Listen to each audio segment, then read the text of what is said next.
Now, before we start, any questions?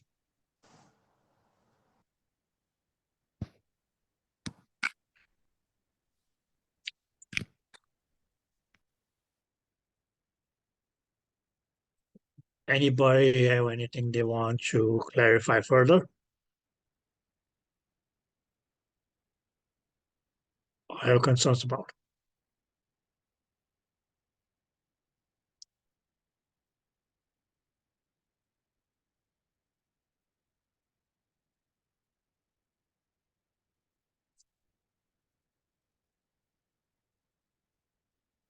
Okay.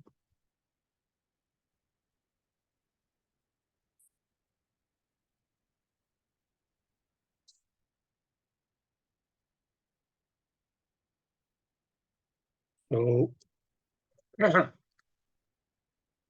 I guess we can go on to the next topic, which is going to be, it's okay, what we can call the conduction system, or just call, yes, okay, the conduction pathway.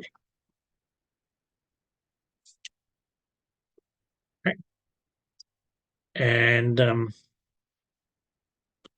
before we go to yes, okay, what the conduction system pathway is, let's just look at the word conduction, because that's mainly going to be, it's okay, what we mean the flow of, we can say it's okay, electricity is going to be referred to as conduction. Okay. Now, as we know, or as we mainly as okay, we'll talk about today, is going to be that the heartbeats primarily as okay due to the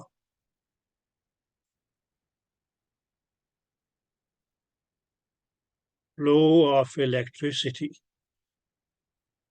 through the different areas of the heart. Or we can mainly say, okay, due to conduction, or due to okay, stimulation of the conduction pathway. That's mainly going to cause that different components of the heart will beat in a certain way. Okay. Now, although it's okay, we'll come to this in just a little bit, but just keep in mind, guys, your right and left atrium,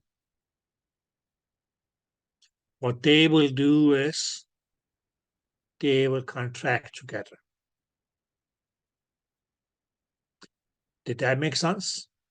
Your right and left atrium, they will contract together and they will relax together. Okay. Likewise, when we come to the ventricles, your right and left ventricles, yes, okay, they will contract together and they will relax together.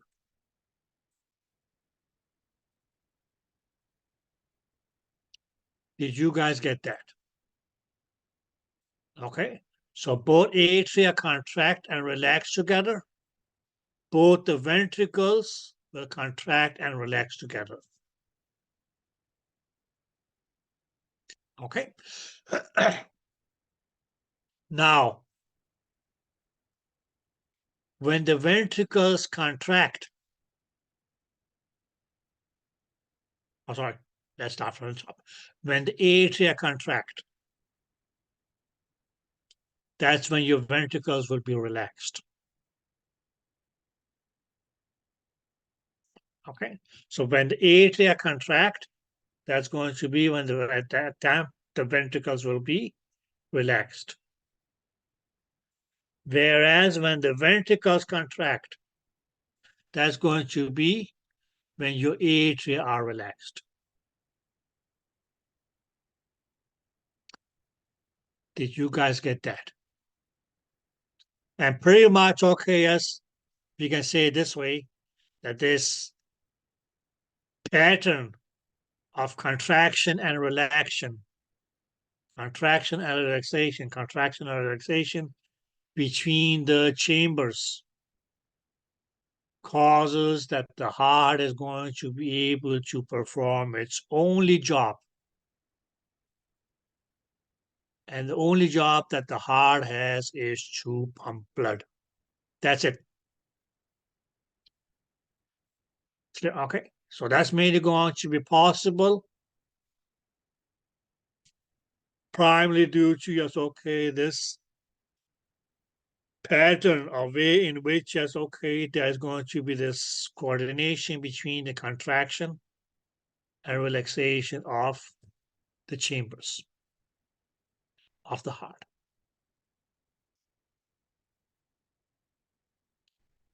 Did you guys get that? Now, what is going to lead to the contraction of a chamber?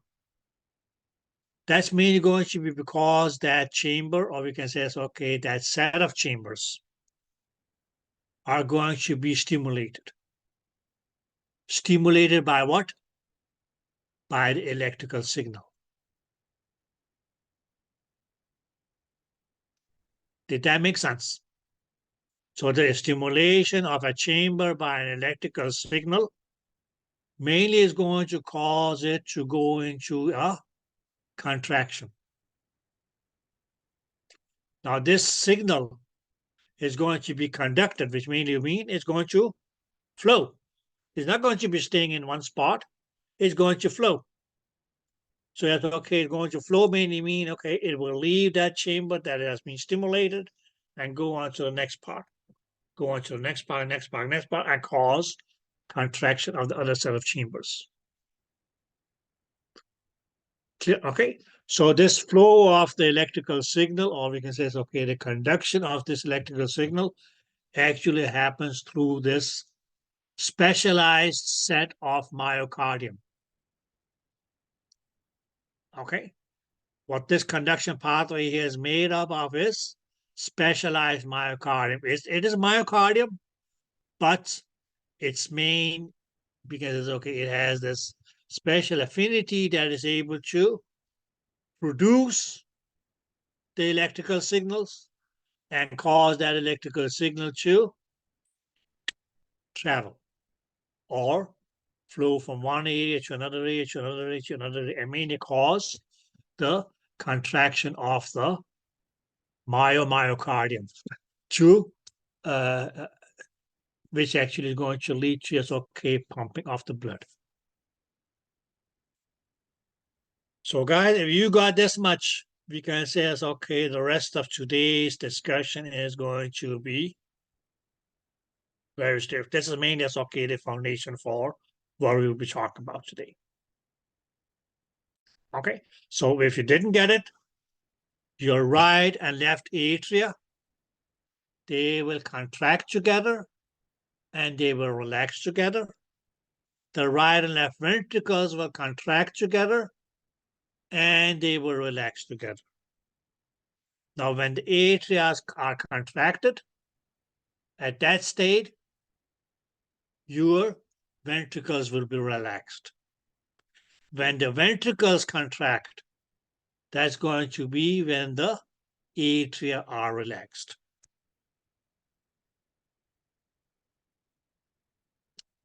Did that make sense? Now, let us just first talk about the conduction pathway. Okay, we can just clear all this up. Mainly it's okay just to remake it. So Did you say that the pathway is made up of the specialized myocardium? It is myocardium, but its ability, its mainly function is, you can say, to ensure the flow of the electrical signal. Thanks. Okay.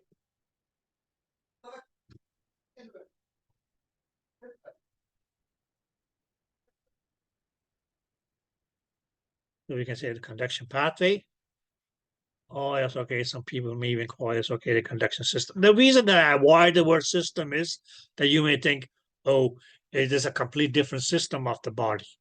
No, okay. It's mainly, yes, okay, just a system within the system of the heart. Okay, but I prefer the word pathway. Okay, guys. Now, let's just look at the heart. And for the many years that I've been teaching us, okay, this conduction pathway here, I usually draw my heart in the form of an acorn. So this is okay as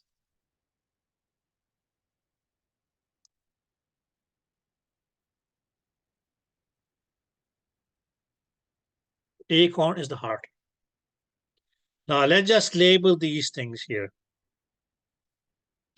We can say, okay, we have a right and we have a left side. So this becomes, yes, okay, the right atrium. This becomes the left atrium. Every meaning I say is okay, this is the, sorry, right ventricle, and this becomes the left ventricle. Did you guys get that? Now, within, oh, that's okay. Now we're just going to look at the conduction pathway. And I'm going to mainly, yes, okay, draw different things of the conduction pathway in different colors, and we're going to label them. Okay. So the first thing is going to be this fellow here. And he is going to be referred to as the SA node.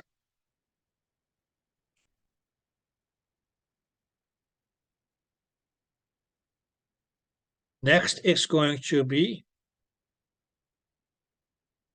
okay, we can do this one. This fellow here. And that is going to be known as the AV node.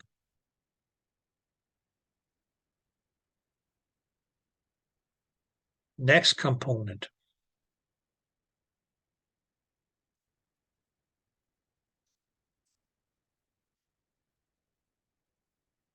is going to be this. And that is going to be known as the bundle of His.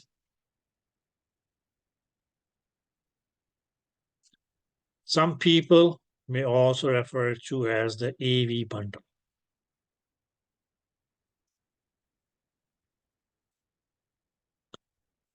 After that, what we mainly as okay will see is that the conduction pathway as okay splits into two parts.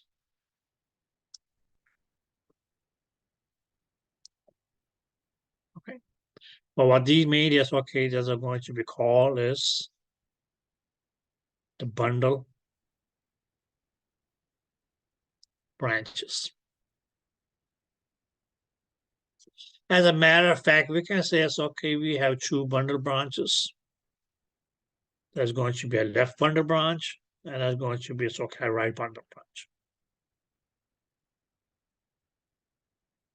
Okay, so we have okay, it's a right and a left bundle branch. After which we mainly as okay can say that the conduction pathway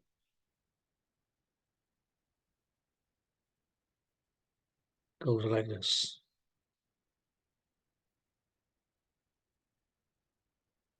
Each bundle branch gives off yes okay this network,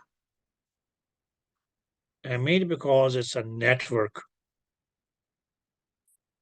that's why it's called network. But it's actually named after yes okay the scientist who first discovered it, Purkinje. So we can call it the Purkinje network, or some people just call it okay the Purkinje fibers. All words are correct. All names are correct. Okay, guys? Sorry, how do you spell that? Purkinje.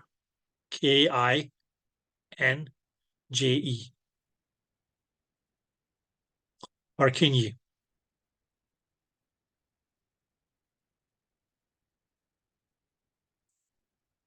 Okay. So, guys, these were our 5 components. Oops, sorry. Of the conduction system or pathway.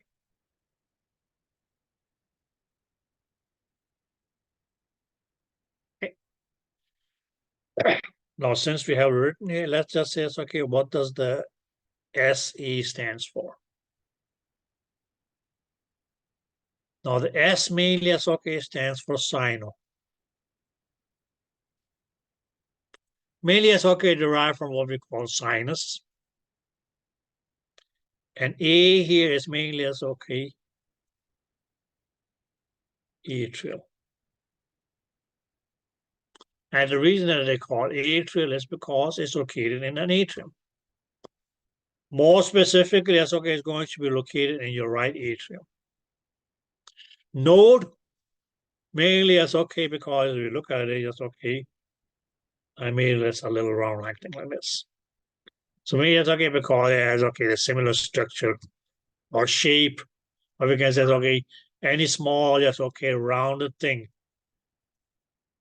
can also be referred to as a node.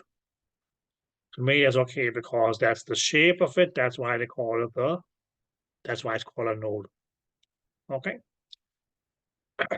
So sinoatrial node is its complete name. Its abbreviation is going to be SA node.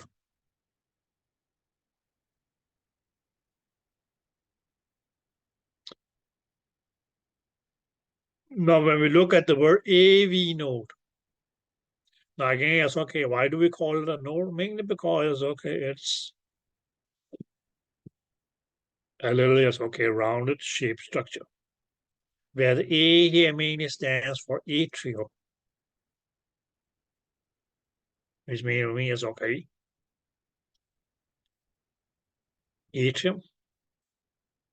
V is going to be ventricular.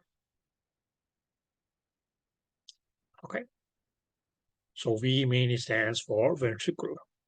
So that's okay. Abbreviated name could be as okay the AV node, or as okay completely referred to as the atrioventricular node.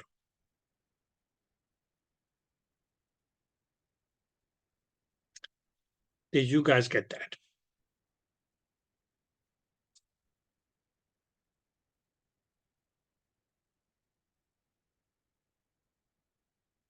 Any questions? Now, guys, we can mainly say that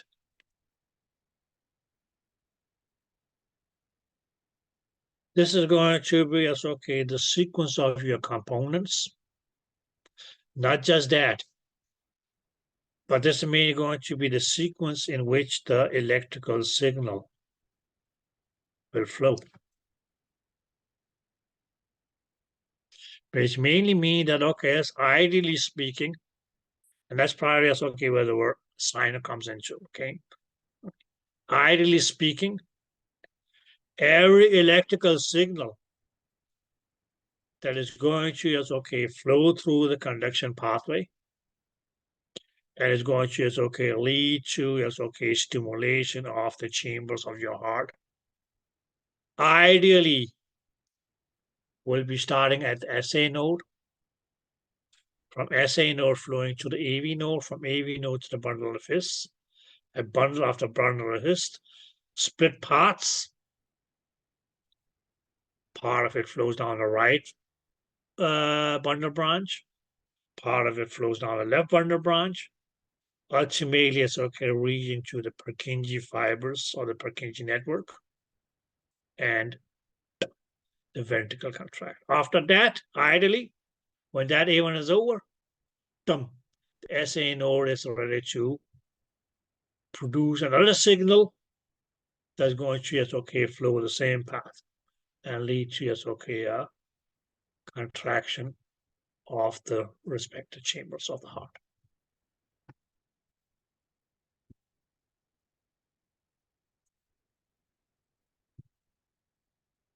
Does anybody have any doubt about that? Wait, I'm sorry, can you repeat it one more time? So the electrical signal goes from the A node, you said, the sign, the SA node, SA node, and then from where, after goes to where? AV node, then the bundle of His, then the Purkinje, then the bundle branches, and then your Purkinje fibers. Thank you. So that flow of the signal is mainly as what we'll call conduction.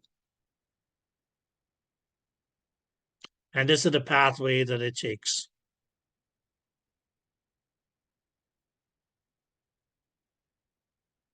Yes. Would you be able to explain why what sino meant again? The sinoatrial? Well, look, the sinomania comes from the word sinus. Now,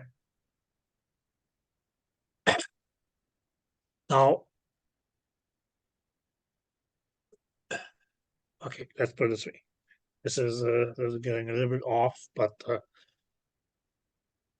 a normal rhythm or a normal beating of the heart would be known as a sinus rhythm. And why is that? Mainly because they say it is originating from the SA node. Okay. Now, as we talk about the conduction system, at that point, I can tell you, well, okay, it may not always be that the sinus node or SA node is the primary spot where the electrical signal is produced. So that will lead to something else. Or we can say, okay, that rhythm will be called something else. If you watch, not that I watch them, but I can guess that, okay, that's me, it's words that you may hear. That they say, well, okay, the patient is having this and this and this and this disrupted rhythm or whatever crazy name. There's a reason why that rhythm is called so. Okay. Thank you. So the sinus is mainly as just yes, the name given to is the normal rhythm of the heart. But primarily why? Because ideally speaking, and that's why I say ideally speaking, all electrical signals would ideally speaking is start from the SA node. After which is it will flow on to the AV node, from where it will flow to the bundle of His, from where it will flow onto the bundle branches, from where it will go on to the Purkinje fibers. So once this cycle is completed, one heartbeat is completed. And you can mainly say the SA node mainly is will be ready to produce another signal and send it down the pathway again. Mainly that's going to just lead to a second heartbeat. Okay, and guys, it is pretty much yes. You can say the flow of this electrical signal here that is being recorded on an ECG.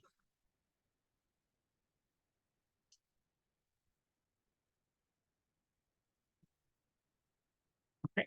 So we can talk a bit about this one here in just a little bit.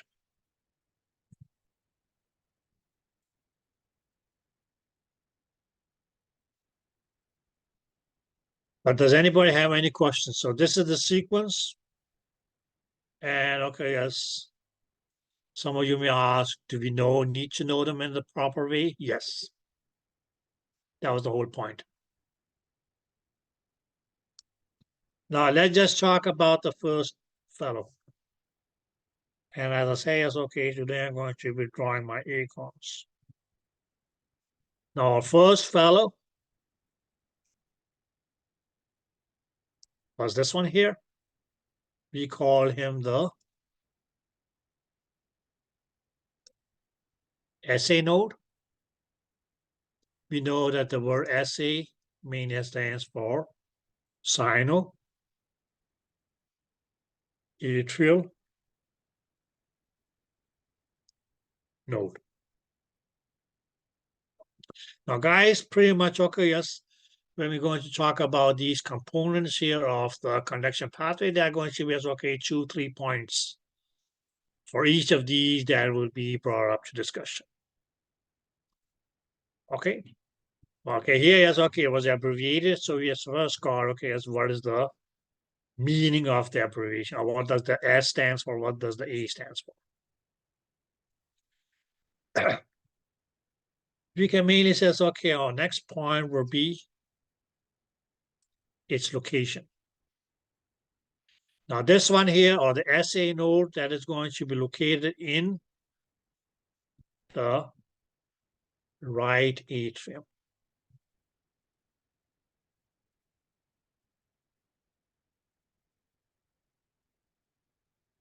Did that make sense? Clear? Okay. We can even get it's okay a little bit more specific, and we can say it's okay, it's going to be located in the right atrium, or we can say it's okay, the right atrium's posterior wall. So right now we have mainly it's okay, cut open the heart. Actually, it's okay looking at the well inside the heart, but it's okay the posterior wall of the chambers. So it's okay on the inside of the posterior wall of the right atrium, that is going to be it's okay where your SA node is going to be located.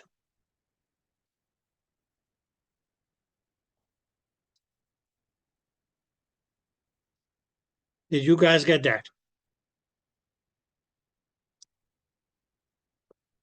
Now, second thing is going to be, what is the primary function of this thing? Why in the blue would the conduction system have this SA node here? Now we can mainly, yes, okay, just say that, okay, yes, its function is that is going to be, yes, okay, the pacemaker of the heart.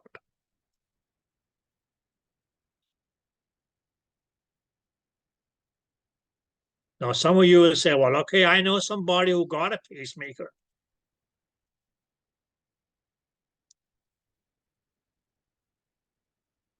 Or I heard of somebody who got a pacemaker.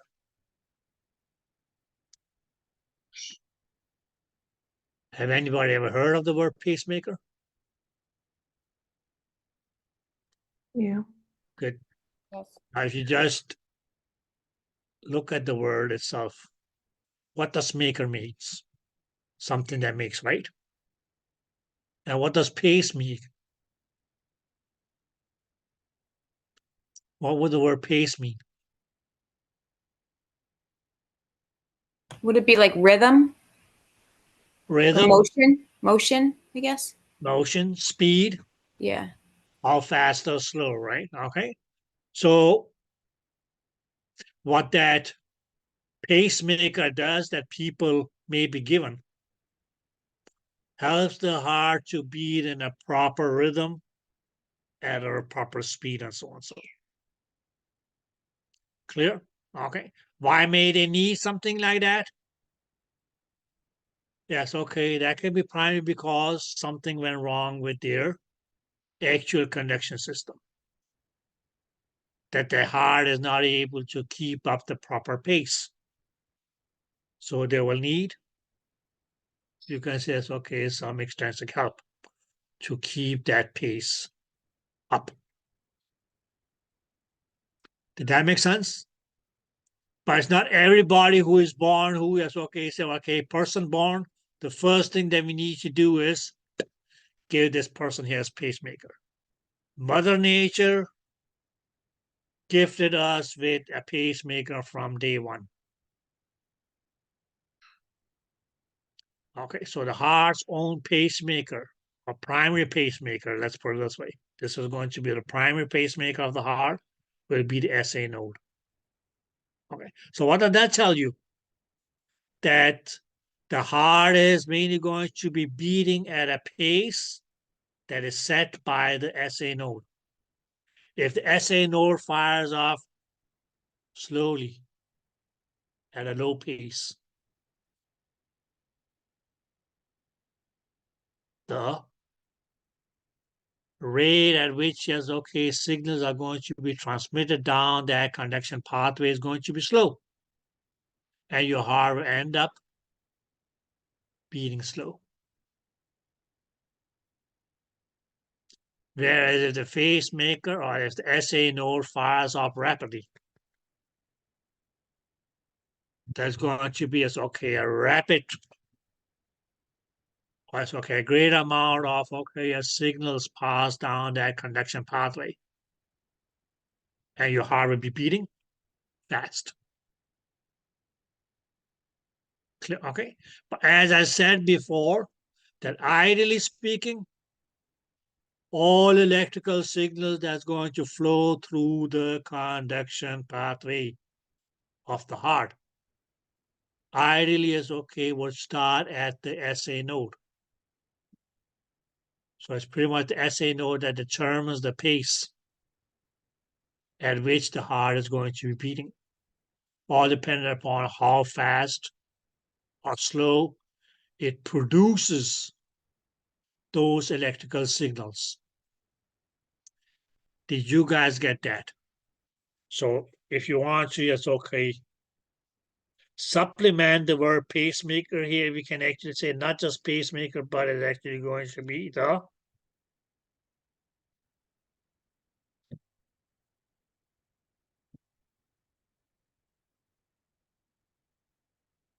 primary pacemaker of the heart.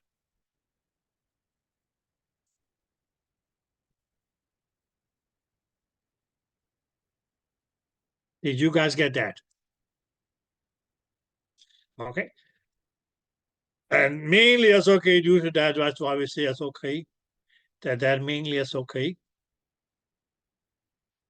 Rhythms generated from this primary pacemaker, SA node, is called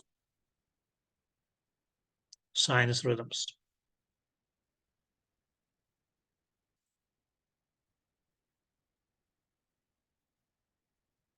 So that's where, yes, okay, your word sino came into the question. Okay. Now, the next point mainly will be, well, okay, we said this is the primary pacemaker of the heart. So the question is going to be, as okay, will be as okay a normal range. Will be a normal range at which this SA node here will be firing at or be paced at to ensure that the heart beats at a normal rate. So pretty much okay, that's what is considered as the normal heart rate is going to be, as okay, 60 to 100 times a minute.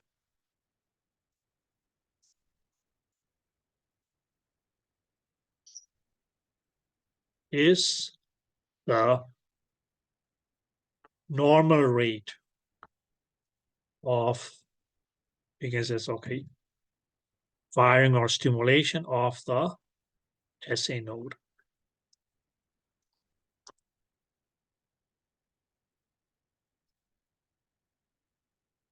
Now, can the SA node fire at a rate which is lower than 60?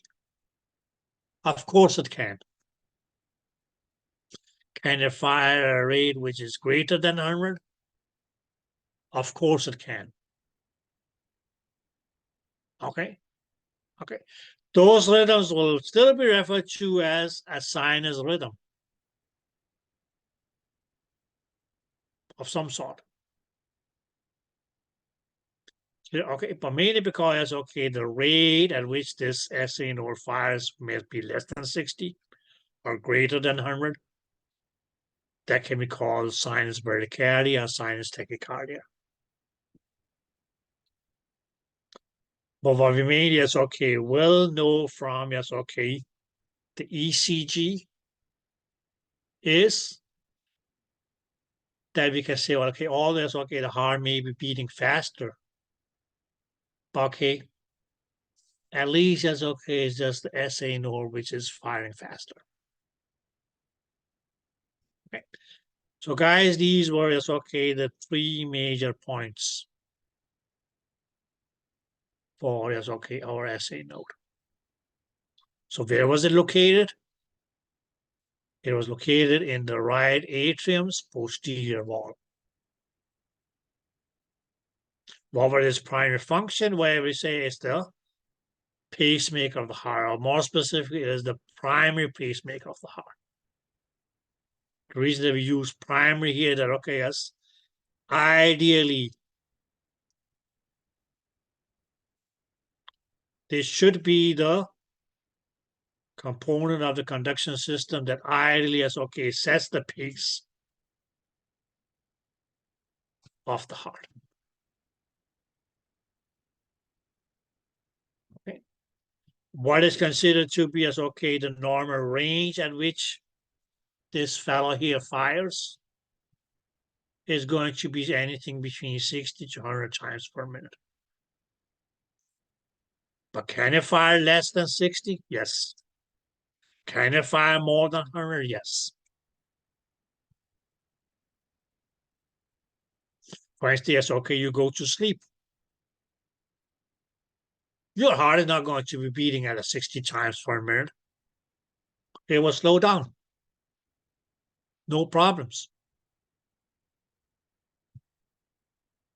Okay. All right. At that point, that's okay. Your body doesn't need that much. You can say it's okay, that fast flow of, okay, yes, or circulation of blood. All right. Most of your tissues and organs are pretty much okay as inactive. Not like inactive, but they are not as active as they are when you are awake. They are not as active as they are when you, for instance, okay, are up and walking or running, or it's okay, doing different things. Okay. So at that point, yes, okay, just feel it's okay, meeting the bare necessities. Okay.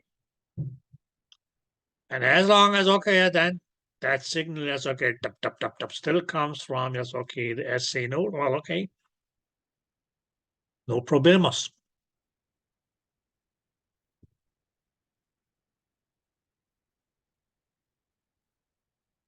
Okay. Now, we can mainly say that, okay, let's save this one. Next component is going to be, as okay, the AV node.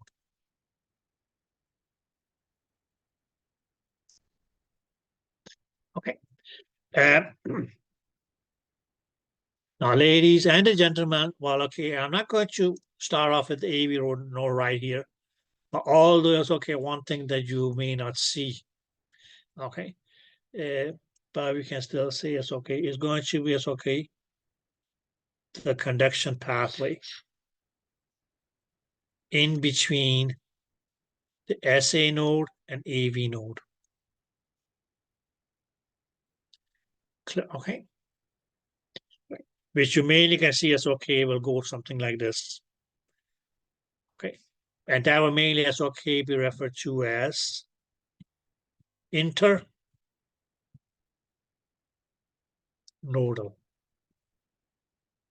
Okay. And well, okay, you should just be able to put one and one together, because L is our favorite pertaining to.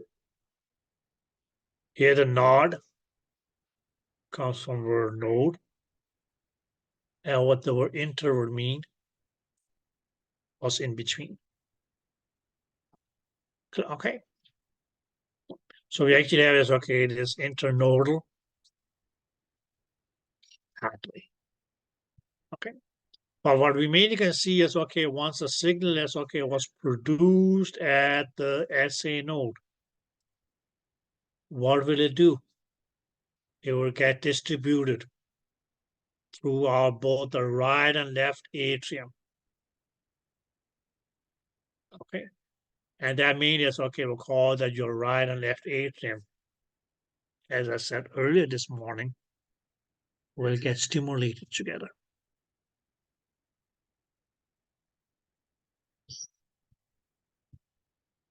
Did that make sense? Right. Okay. Now, have you guys heard the saying that says all roads lead to Rome? Good. And that's what's going to happen here. All those internodal roads or paths will merge on together and meet at, not at Rome, but at the AV node. Okay, so the AV node means, okay, that's going to be, okay, the point of reunion of all those signals that were distributed throughout the right and left atrium. Did you guys get that? So let's just look at our next fellow here, which is the AV node.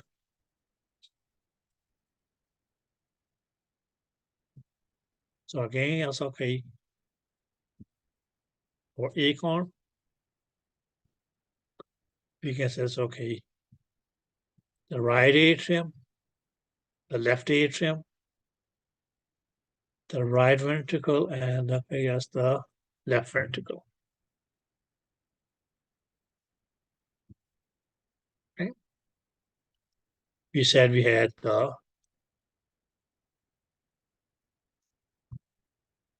SA node. And now we're just going to talk about the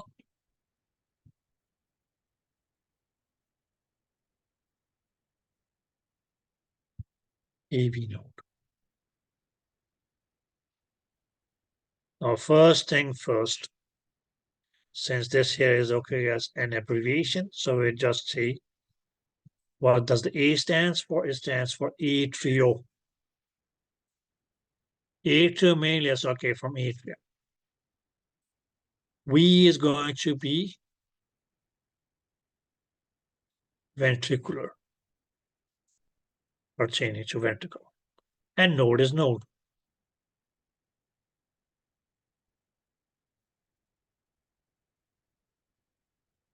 Yep, okay.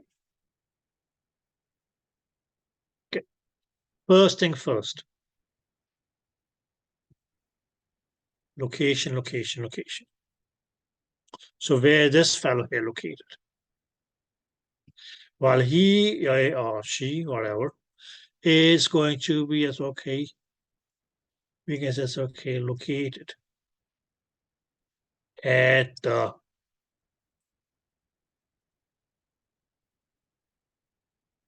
boundary of the right atrium and right ventricle.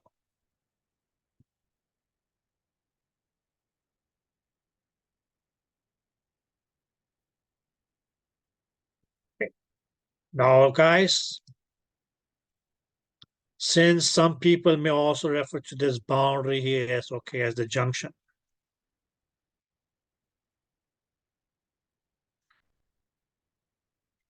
So an obvious wrong to say it's okay is located at the junction between the right and left ventricle, right atrium and right ventricle.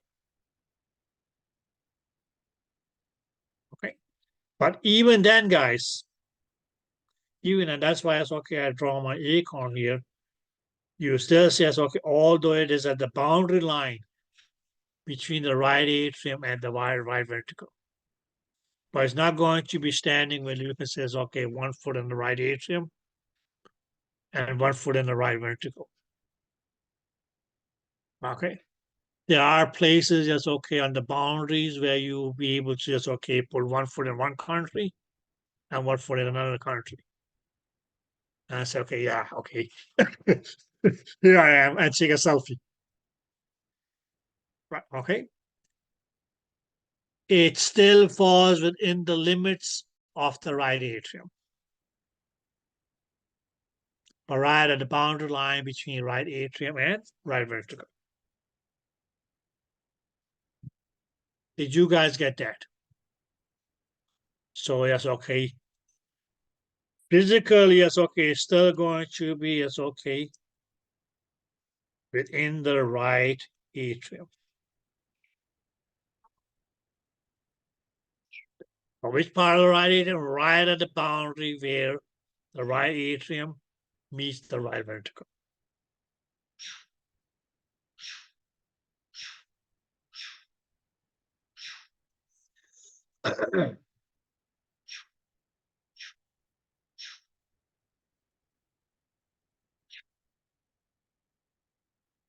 Did you guys get that? Now, ladies and gentlemen, our question is going to be, what's going to be the function of this fellow here?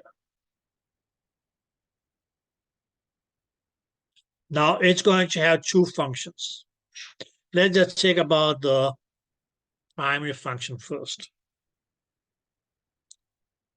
And the primary function is that, okay, yes, it will receive. Or it's going to, so it receives signals that originated at the SA node. Okay. So all is okay, the signal that has originated at the SA node and may have been distributed throughout the right and left atrium are all going to merge onto the AV node. Okay. That all roads, lead to Rome phenomena.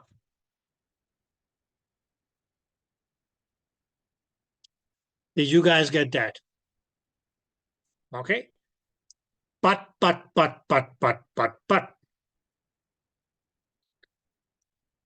This only happens,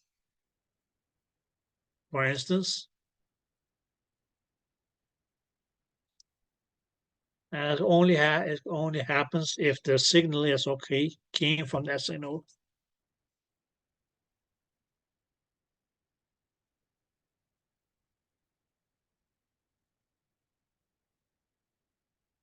Did that make sense?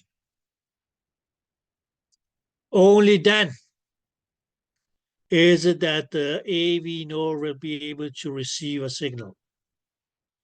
Now your question may arise, so can it happen that the SA node doesn't fire or produce a signal? Yes.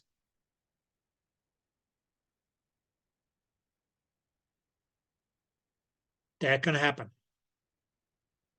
Now your question will be, so then what? What will happen then? Now let's say that, okay, yes, the SA node firing, sending a signal that merges onto the AV node, from the AV node goes to the bundle of his, from bundle of his to the bundle branches, from bundle branches to the Purkinje fibers. That is plan A.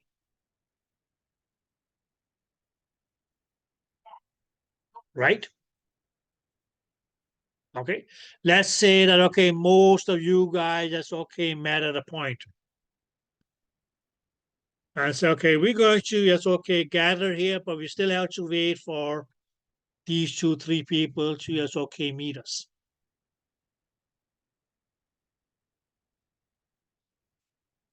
Something, yes, okay, unforeseen happened, they're not able to make it.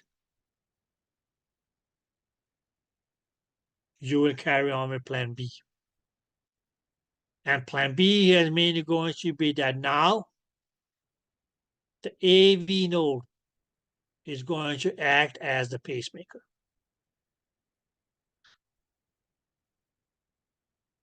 Okay, but mainly because it's a plan B, it's not going to be as okay. The AV node is not going to be the primary pacemaker because your primary plan was, well, okay, most of all is okay, unite at this point and let's wait for 3-4 people to join us, and then we carry on.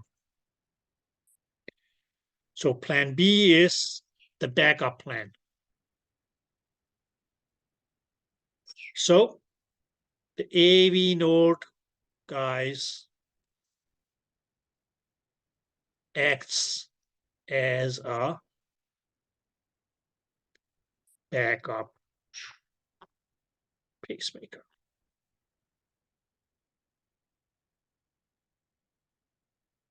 Which mainly had meant that, okay, yes, if SA node didn't fire, well, okay, we would have been dead.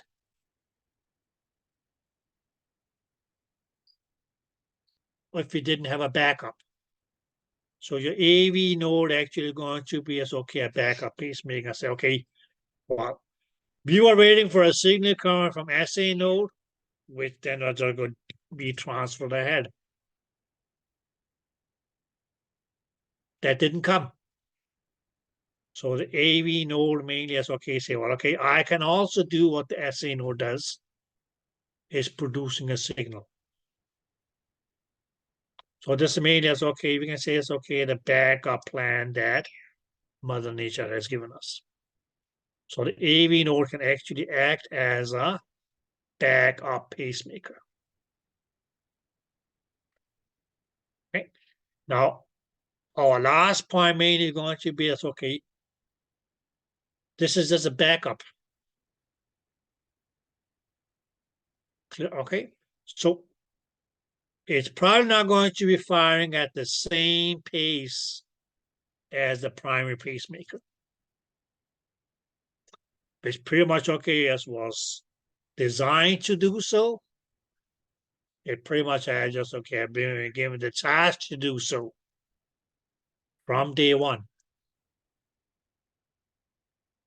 So the normal rate at which your SA node, sorry, AV node will be firing is considered to be anything between 40 to 60. So you can say it's okay, signals per minute.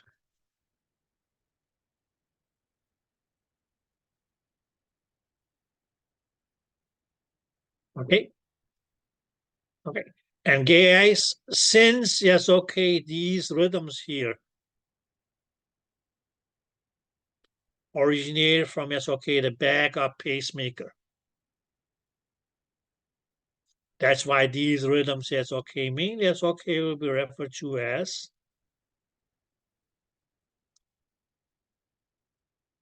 junctional rhythms. Now, can the AV node fire at a rate less than 40? It can.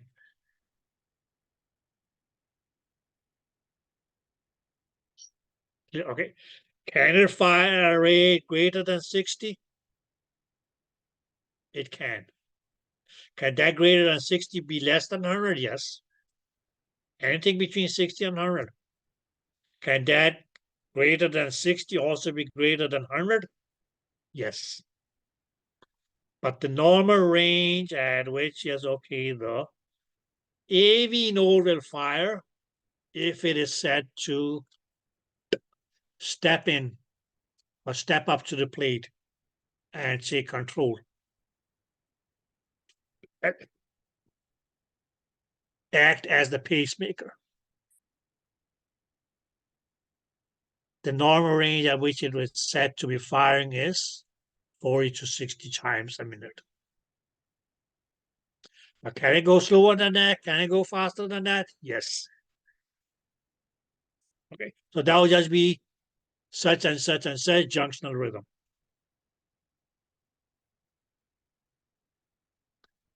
Clear? Okay, so any rhythm that originates off from or is produced primarily by a signal coming from the AV node is known as a junctional rhythm.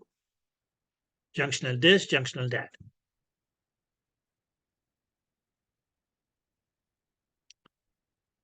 Did you guys get that?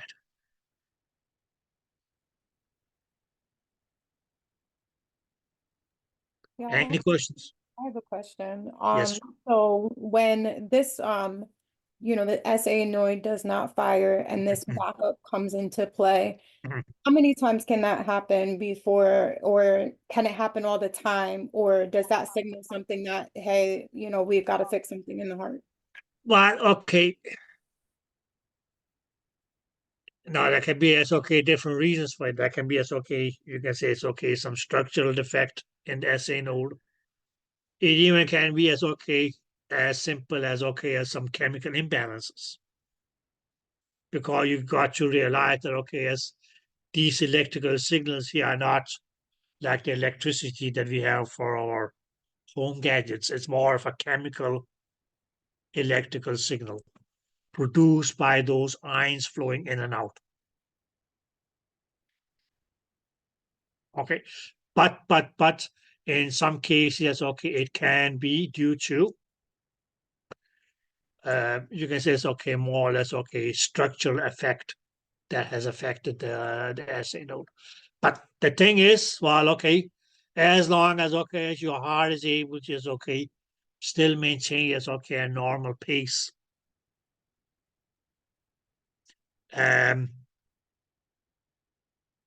Or as we may as okay talk later on, a normal cardiac output. They may say, okay, right now there's probably not much of a point to just okay, go in and start playing around with it.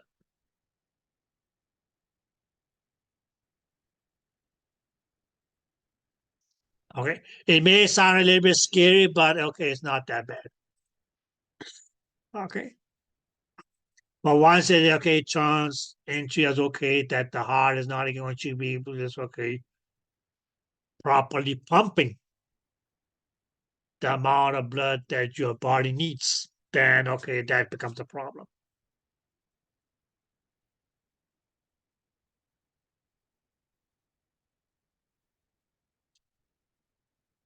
Did that answer your question, Susie, or you still say, but I still want to know about this? No, that answered my question. Thank you. Okay, no problem.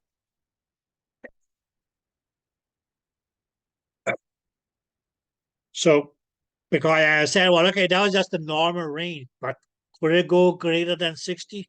Yes, it can. And what would that mean? Okay, as long as that's it was between 60 and 100, well, okay, yes, your heart is still beating at the normal pace. Clear? Okay.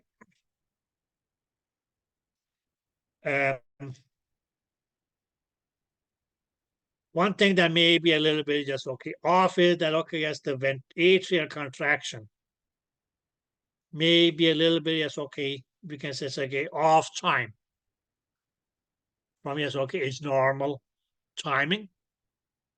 Okay. Because what mainly happens is okay, if the AV node is going to just okay fire as a pacemaker, it's going to send a signal this way, and at the same time, it's going to send it this way. So mainly what we say is that the AV node, when it does and fires, it produces an electrical signal. So that signal goes in both directions, into the atrium and into the ventricle. Like tum, tum, tum, like that.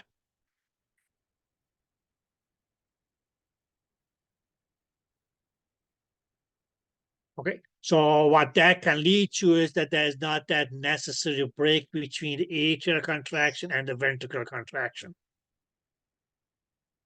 That's going to give the ventricle enough time to fill up with blood to be able to pump out enough blood when the ventricle goes into contraction. That's like the only thing is okay where this can be a common issue.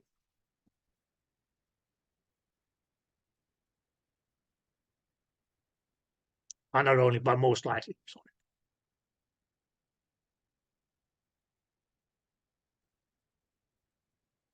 Now, once we are done with all the pacemaker sites, because there's still going to be one last pacemaker site that we need to talk about.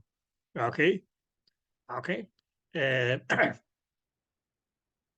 But is this far, so far this clear? Because these were mainly as, okay, the 3-4 main points that you need to know about the AV node. First, what does AV stands for?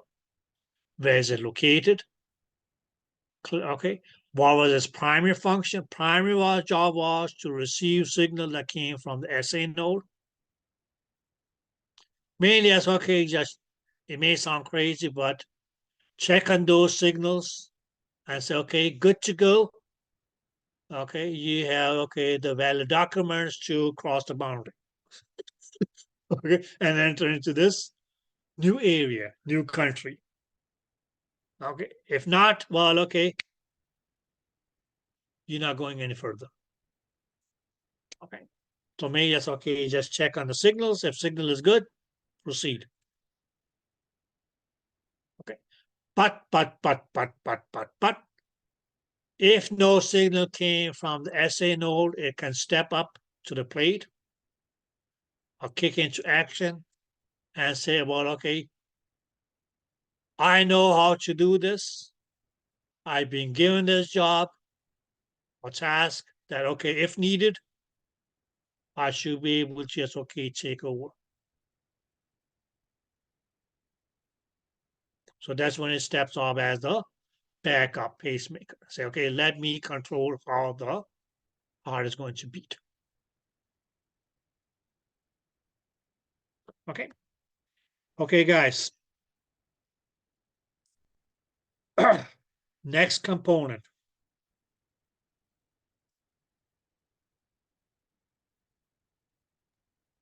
And let's just make our acorn.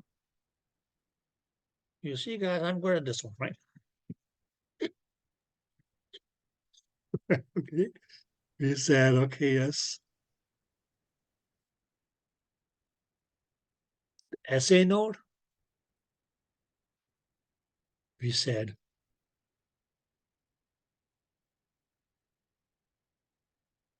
AV node. And we, in this case here, can say, let's just choose this one.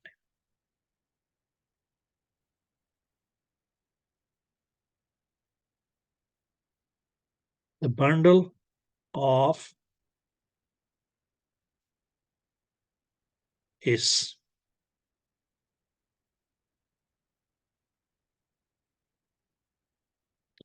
Now, the main thing about this fellow here is bundle of his.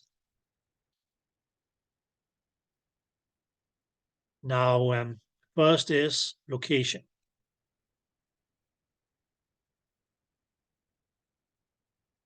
And we can make that it's going to be located in the top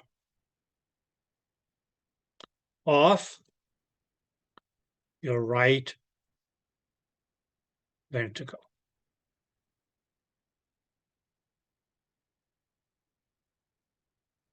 Did that make sense? Okay. Now it's a very small structure, size-wise. We can make this, okay, just looks what comes after this.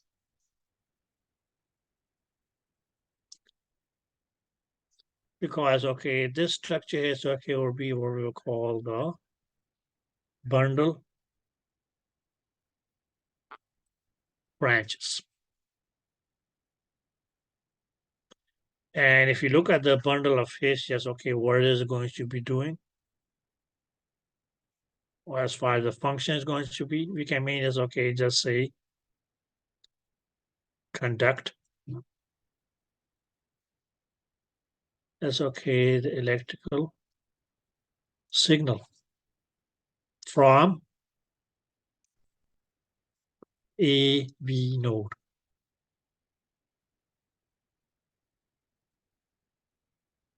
To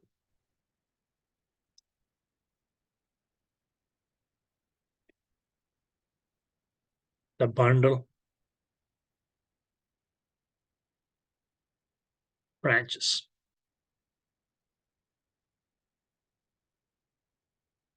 Now, what we see happens at the bundle branches is that, okay, yes, we have a right bundle branch, and we have, okay, sorry, left bundle branch. Where this one here is going to be the right bundle branch, this one here is going to be the left bundle branch, because this here was your right ventricle, and this one here is going to be, it's okay, the left ventricle. So we can mainly see that, okay, yes, the bundle of his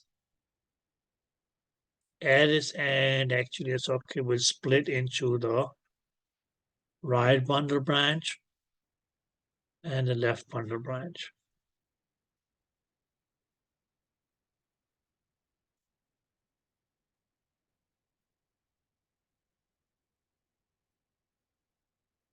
Just like Mr. Hiss. Now, who have been watching Disney cartoons? If anybody have been watching Disney cartoons, in which cartoon do we have a person called Mr. Hiss?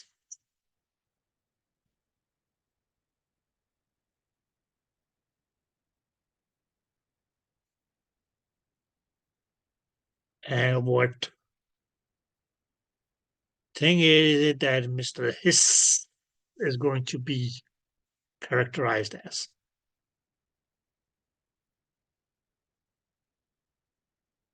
I think he's characterized as a snake, right? Yes, okay. He is characterized as a snake. In which cartoon?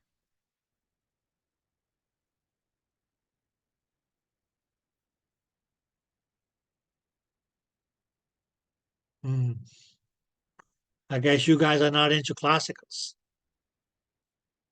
Robin Hood. There's a snake in that called Mr. Hiss. But have you guys ever seen the tongue of a snake?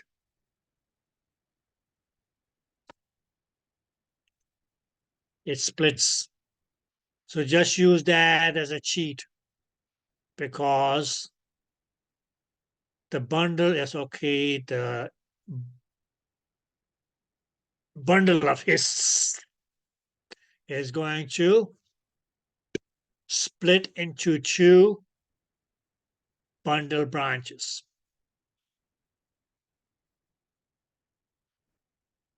Did you guys get that? Now, ladies and gentlemen, that means, okay, just takes it to the bundle branches.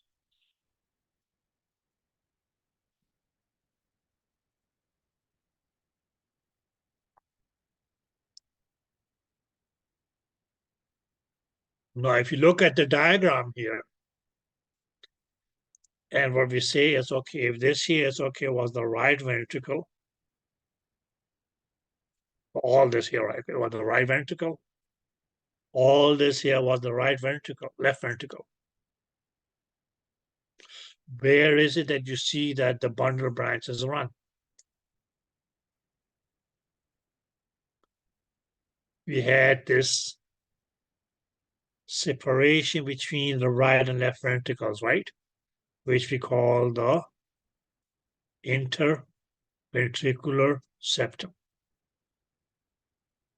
So we can mainly say that, okay, the bundle branches run on either side of the interventricular septum. That partition between the right and left ventricle.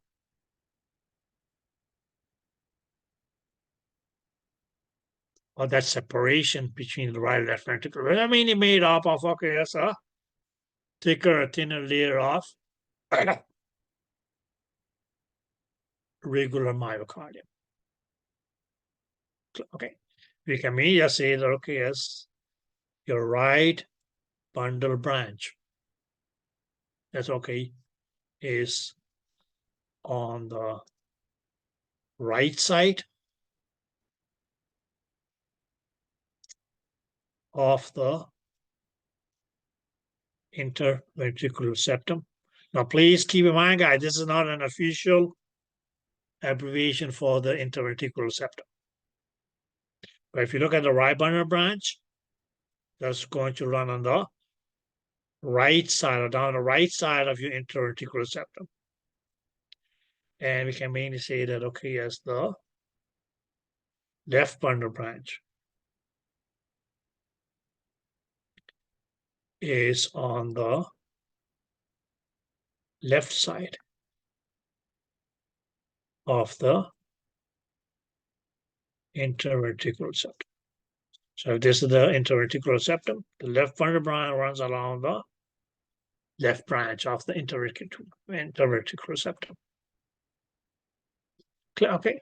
Now, what's going to be the function of this? Its primary function is going to be mainly as okay to conduct. That's okay. That electrical signal that ideally that's okay should have started its journey from the SA node, merged onto the AV node, from AV node to the bundle of His. So its job immediately is okay to conduct that signal further on from the bundle of His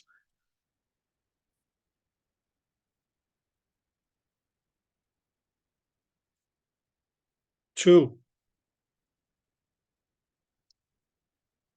it's okay, what becomes the next component of our conduction system, which is the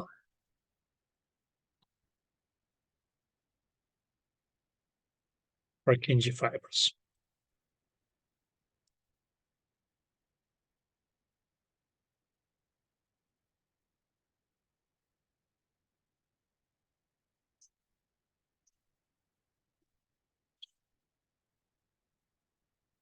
Did you guys get that?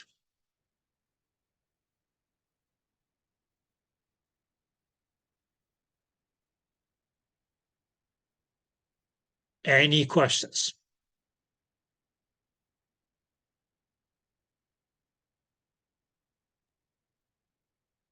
I have one. Well, two. Okay. Two. Um, Mhm. The bundle branches, you said the function is to conduct the, I just didn't get to read The that. signal from the bundle of His to the Purkinje fibers. Okay, and then for the SA node, do the signals run from the right atrium to the left atrium? Well, you can maybe say when the SA node fires. So it means, okay, going to, as it fires, it's going to send those signals out through both right and left atrium, yes. Okay, thanks. And that's how it's okay when it fires. It stimulates both of those chambers. Okay, but you can maybe say, okay, the signals are going to be distributed out. But maybe that's okay, just coming back at the AV node. And the AV node mainly is okay, we'll wait for that signal to come, check it, send it ahead to bundle of His. From bundle of His, splits, runs down each bundle branch to the Purkinje fibers on both sides.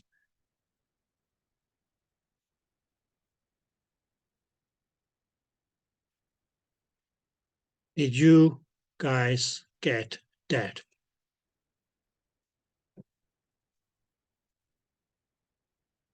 Now, if SA node didn't fire, AV node will fire.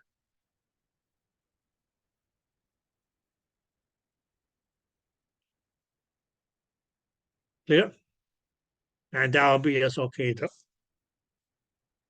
backup pacemaker.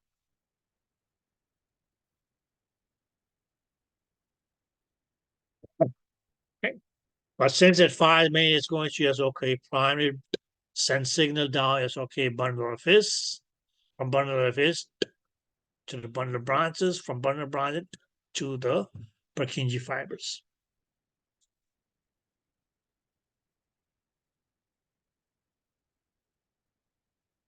Now, guys, last component.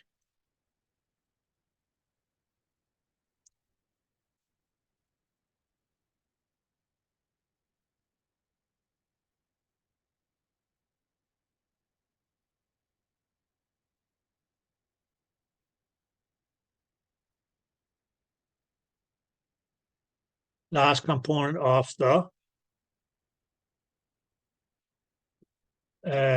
conduction pathway. And that's going to be a so-called Purkinje fiber. But let's just make the whole thing as it was to begin with. So first and foremost, the vacuum. We can say it's okay. This is the right side. This is the left side. So we have okay as a right atrium and a left atrium. We can say it's okay. We have a right ventricle and a left ventricle.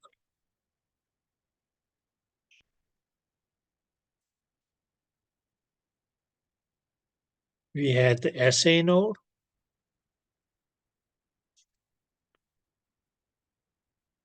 We had the AV node. We had the bundle of His that distributed into the right and left bundle branches.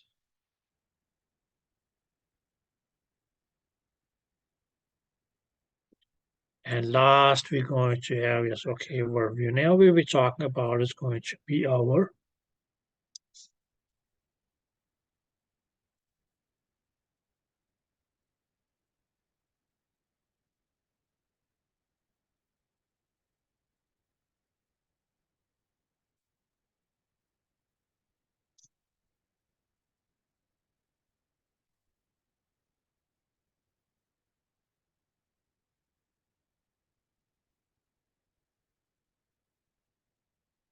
Purkinje fibers.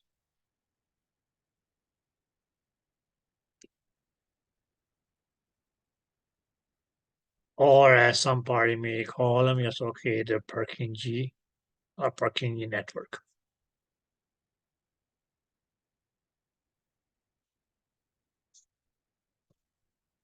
Now, first and foremost, location. So where these located, we can mean it as okay, these are going to be as okay distributed.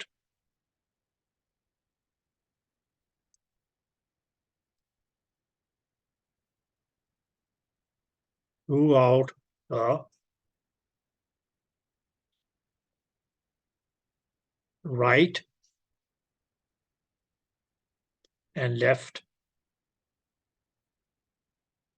ventricles.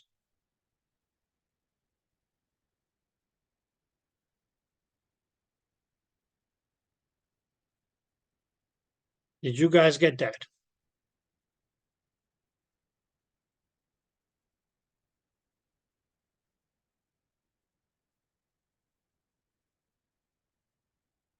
Now function. Primary, yes, okay, what is going to be their function? Well, first and foremost, that's okay that they receive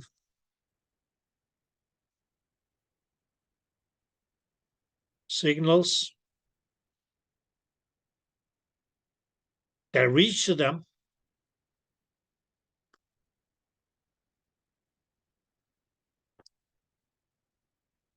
via or through the bundle branches. But meaning I say that, okay, the signal that going to yes, okay, reach the Purkinje fibers in the right ventricle came down through the right bundle branch, where a signal that, okay, reaches down to the Purkinje fibers of the left ventricle reach down through the left bundle branch. Where did those signals came from? They came from the bundle of His. Where did those signals came from? They came from the SOK AV node. Where did those signals came from? They came from the SA node.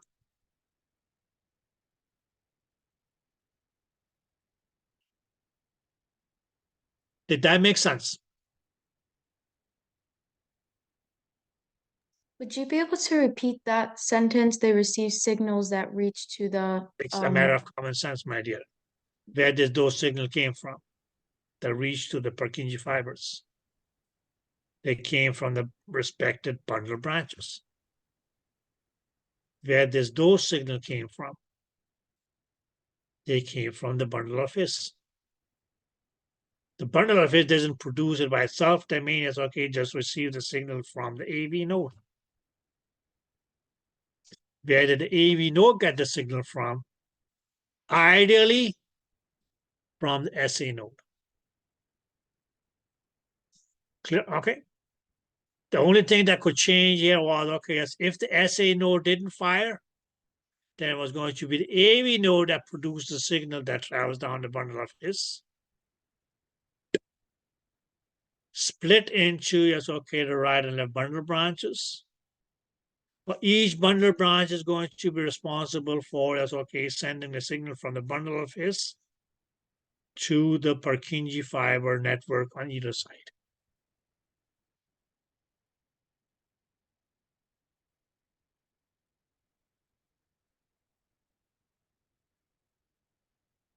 Did that make sense? Okay. Now the question then arises, what is it that Purkinje fiber is going to do with the signals that it receives on the bundle branches that come from the AV node, from the bundle of His, that come from the AV node, that come from the SA node? As it receives that signal, that means it's okay. This signal is going to be as okay distributed because it's a network.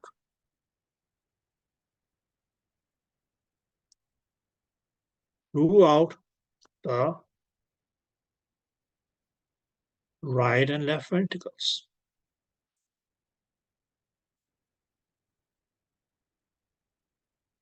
And mainly, yes, okay,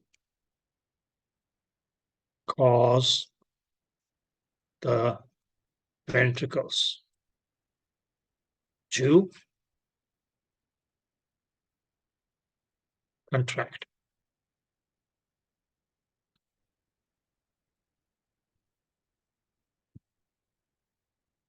Did that make sense? So you see how Yasuke has signal that started his journey at the SA node, distribute out, stimulate the right and left atrium, cause them to contract. As that signal Yasuke leaves the right and left atrium, well, okay, the right and left atrium will not be stimulated anymore, so they relax. That signal does travel further down the conduction pathway into the bundle of His.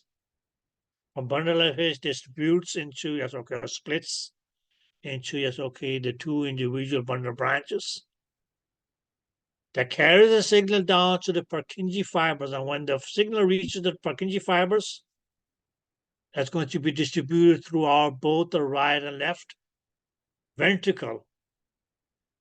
And that's when the ventricles would be stimulated, ideally, yes, okay, at the same time. and contract.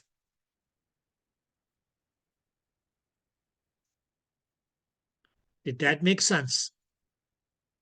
I just have a question. Mhm.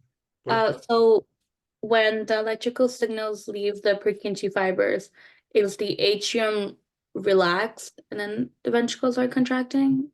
Does it work that way? Sorry, what did you say? So once the electrical signals go to the Mhm. Purkinje fibers and then it goes into the ventricles, you said the ventricles contract, right? The ventricles are contracted at that point, and at that point, the atria would already have been relaxed because the signal had left the atrium. Okay.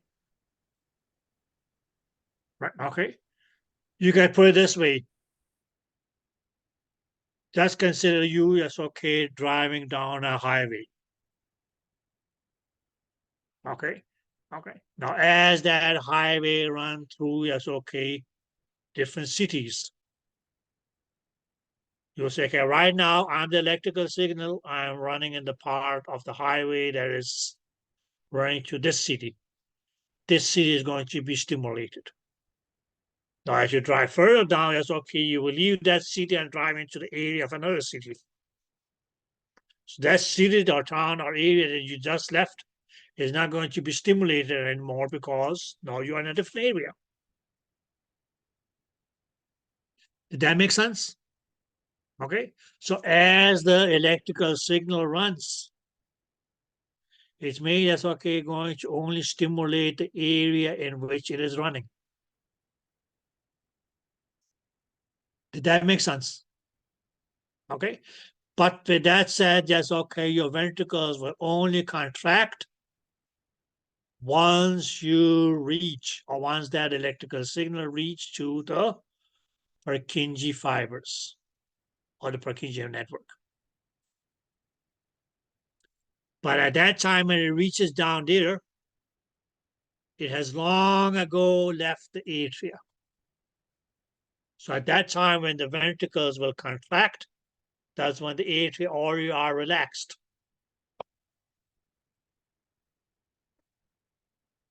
Did that answer your question, Hifza? Yes, thank you.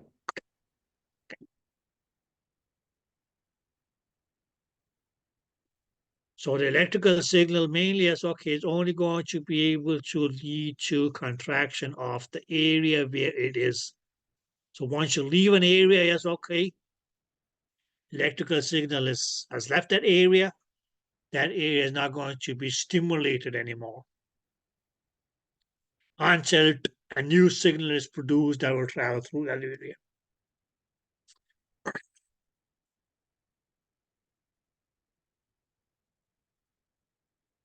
Did that make sense? Okay. So what is it that the Purkinje fibers mainly as okay will be doing? They will just be sitting there and waiting for a signal coming from above.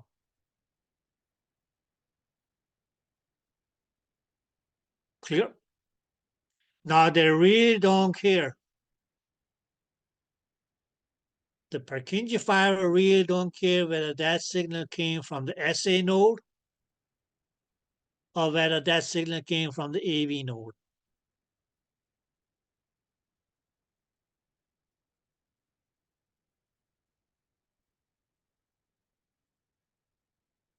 Did you guys get that? It doesn't give a, okay? It doesn't care. As long as it gets a signal, it's okay. Now, what can happen? Yes, guys. Now, these things are not written in your book. So,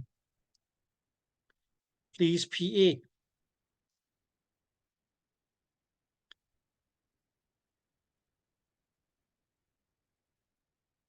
If SA no go Kaputski.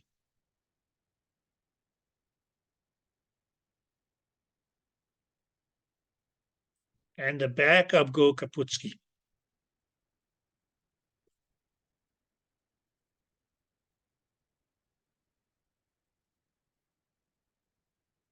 What would that mean? That the signals that the Purkinje fibers were expecting to receive are not coming because they are not produced, because SA node and AV node said, okay, we have had enough.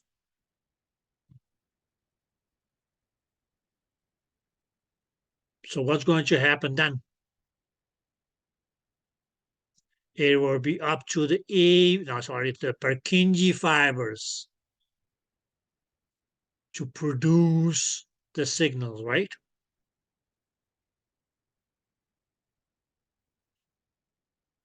Did that make sense? So the Purkinje fiber, that's going to, we can say is okay, a last resort pacemaker.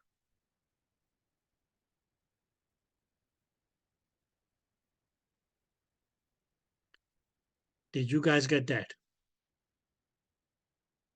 Okay. Now, have any of you ever tried to just, okay, give money to a teenager nowadays?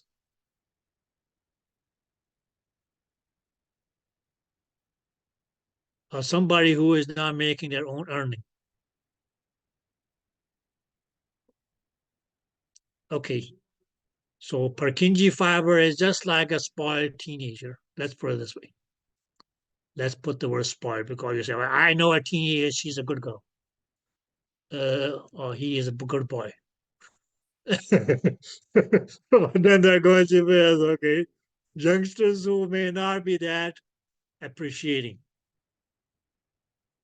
So when I said that, okay, it doesn't really care where that signal came from. It doesn't really care whether it was the father who gave it the money or the mother who gave it the money. He or she will go and say, okay, I got my $30 that I was asking for, that's it. Who earned that money? Who gave it to me? I don't give a whatever. Did that make sense? But if at one point it's okay, SA node and AV node say, well, okay, listen, dear, it's been long enough. Right, okay. You are old enough now to go out and get a job, where there's a minimum wage or whatever. But yes, okay, you can make your own earning. Right? Did that make sense? Now, if you say, well, okay, listen, dear, our budget for this week or month is a little bit low. So since you'll be making an earning, do you mind give us $20, $50? What's the answer you're going to get? Be honest. Would they give you? Most of the time they'll say they don't have it. Huh? I said most of the time they'll say they don't have enough to give. Don't have enough. They're not going to give you any. Right? So Purkinje fiber is okay if he or she acts as the pacemaker. It's not going to say, well, okay, SA node, AV node, or atrium in this case has been helping me for all these years. So let me just send a signal up there. No. So what is going to happen here? It's only going to be the ventricles that will contract.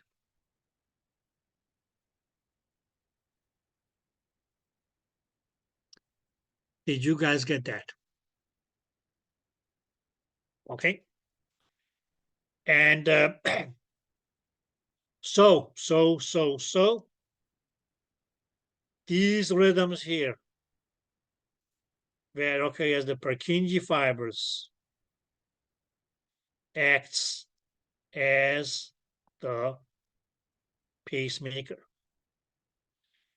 Okay, and mainly because they only cause contraction of the ventricles are going to be referred to as ventricular rhythms.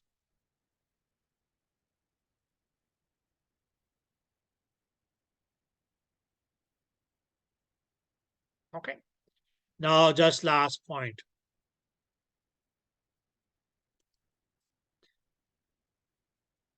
Because, okay, if the Purkinje fiber just, okay, start acting as the pacemaker. Now parents, father pacemaker, SA node, mother pacemaker, AV node, may have been working as, okay, 60 to 100 hours a week normally. Mother, 40 to 60 hours a week. What's going to be the working hours of that teenager?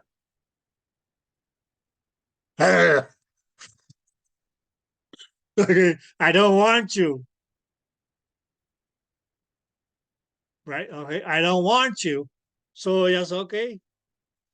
At the most, that's okay. They'll be able to, that's okay, 22, or normally, sorry, 20 to 40 signals per minute. Can they even, as okay, call in sick a lot of days? And not even, as okay, make the 20? Yes. But can they go beyond 40? If somebody pressed them, yes. Can that 40 go all the way to 100? Yes. Can it go beyond 100? Yes. So those are just because, okay, ventricular this, ventricular that, so on, so on, so on, so. But generally, it's okay when you hear this person here is okay, has a ventricular rhythm this, ventricular rhythm that. That mainly means that the primary signal that took over the heart's control is derived from the Purkinje fibers.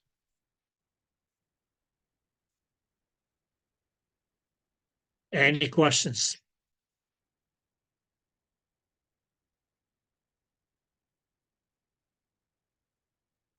So the normal rate at which SOK Purkinje fibers fires is 20 to 40. AV node 40 to 60, SNO 60 to 100. Those were the normal rates. Could it get slower and faster than those rates? Yes.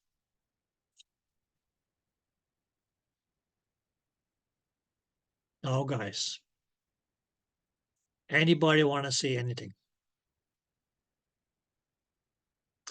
Or let me just ask it this way. Right now, who is the president?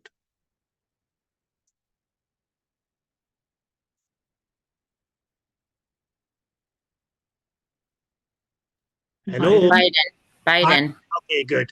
Okay, so he is the one who primarily is the HUSK, say, supposedly make the country run, right? Okay. Now he's an elderly man.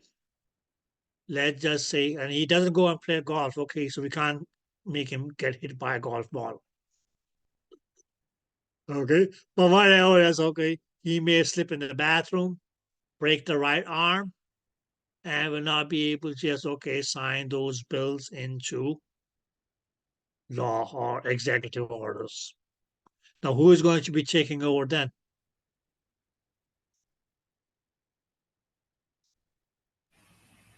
The vice president. The vice president. Okay, good. Let's say she catches a bad flu. Good. She was the backup, but she was okay. I'm not that well equipped to be able to judge. Is this a law that needs to be passed right here now, or can it wait? So she's going to be signing at a lower pace. Now, God forbid, yes, okay, she catches a cold or whatever, but which makes her not able to carry on the job. Is left down to the Purkinje fibers. And who is the Purkinje fiber nowadays? If you don't have a president and a vice president, then who runs the game?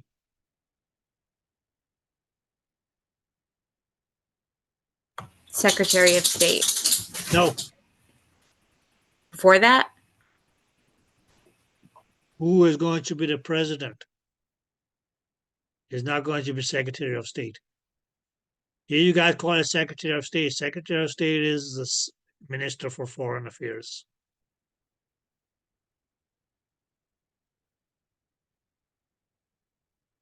The Speaker of the House. Speaker of the House. So we may end up having, okay, as a Republican president.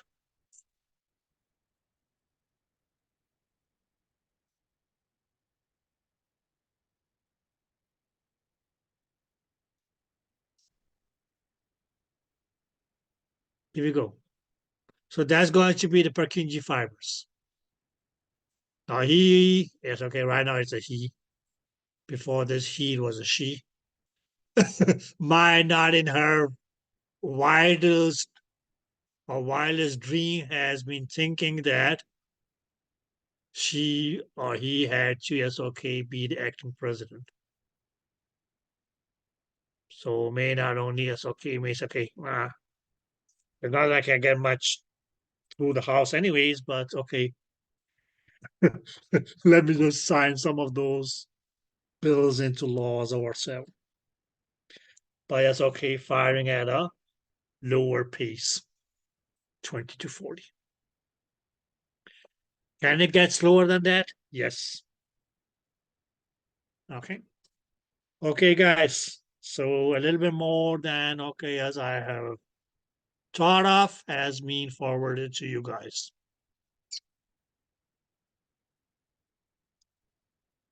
Good. Any question about the conduction pathway?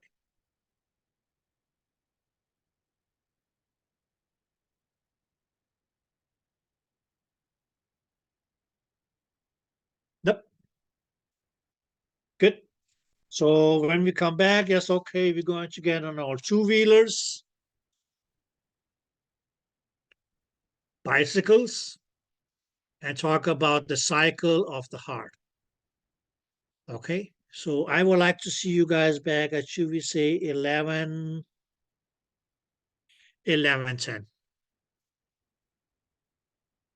Is that a deal? Okay, guys, have fun till then.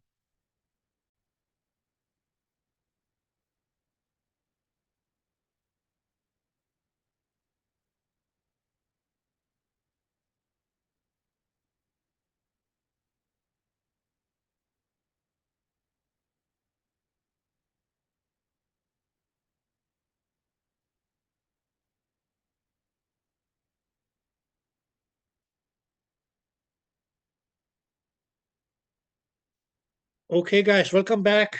And now before we continue, does anybody have any questions?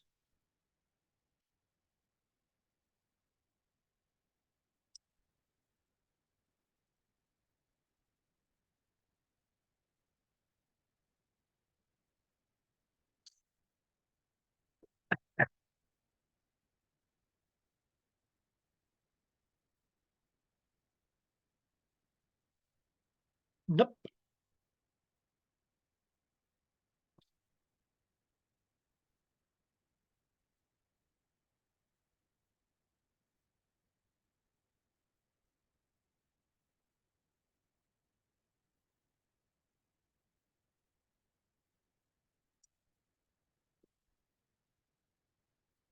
Students, so let's just go on to the next topic, which is going to be what we'll call the cardiac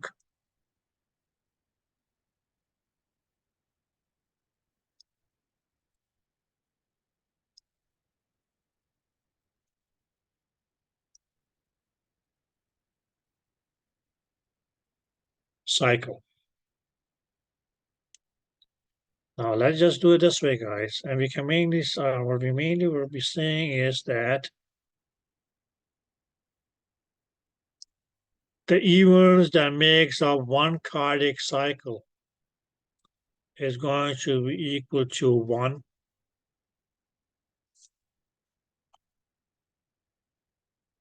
heart beat.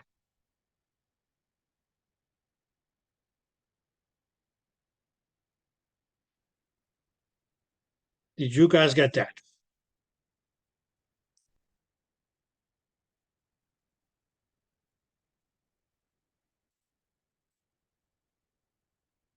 Okay. So one cardiac cycle being completed is going to mean one complete heartbeat.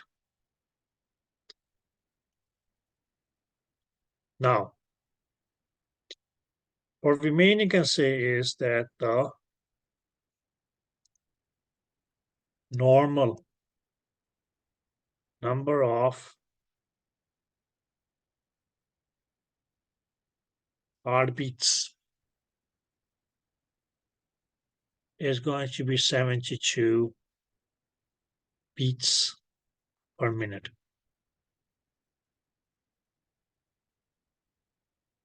Okay, so that's what you can say as okay will be as okay the ideal heart rate.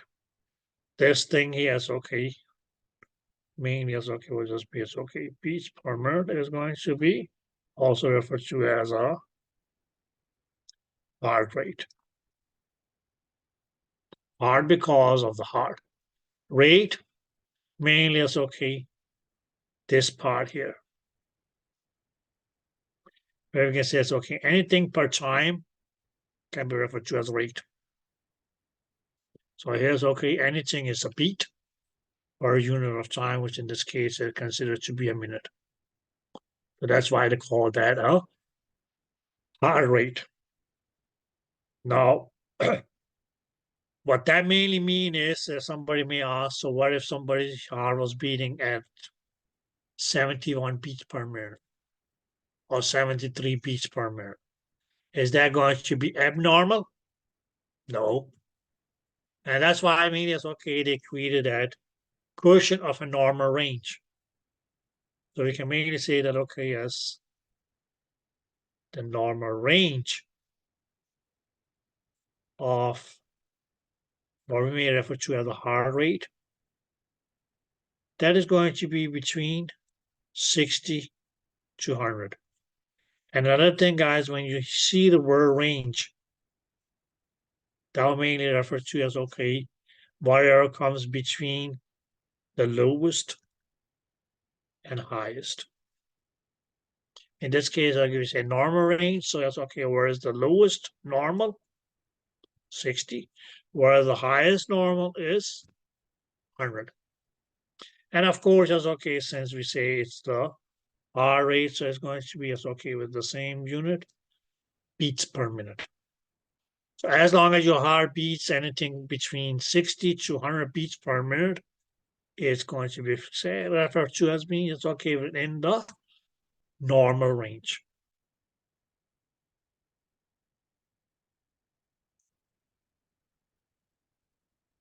The question just happened. It's rising. Yes, okay. What is if the heart beats less than 60?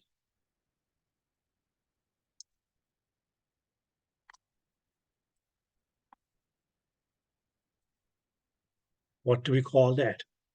Let's say 40, 35, 28. That is going to be referred to as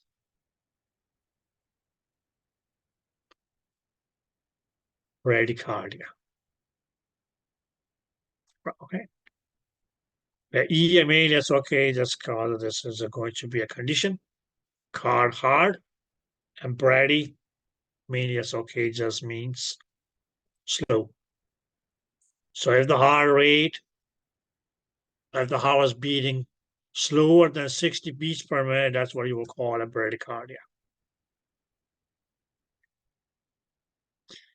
Whereas, okay, on the other end, we can say that, okay, yes, what if it was more than 100?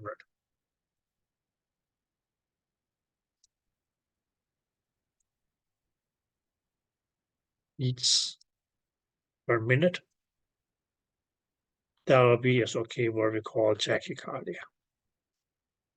where the word chatty, CACHY, mainly just meant fast. So any heart, or if the heart was beating more than or producing more than 100 beats per minute, which mainly means that more than 100 cardiac cycles were produced or completed in a minute, that phenomena will be referred to as tachycardia.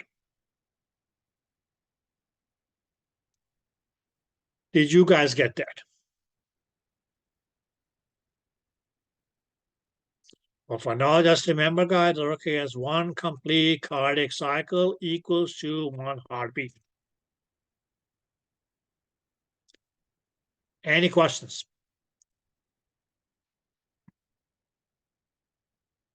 Any questions, guys?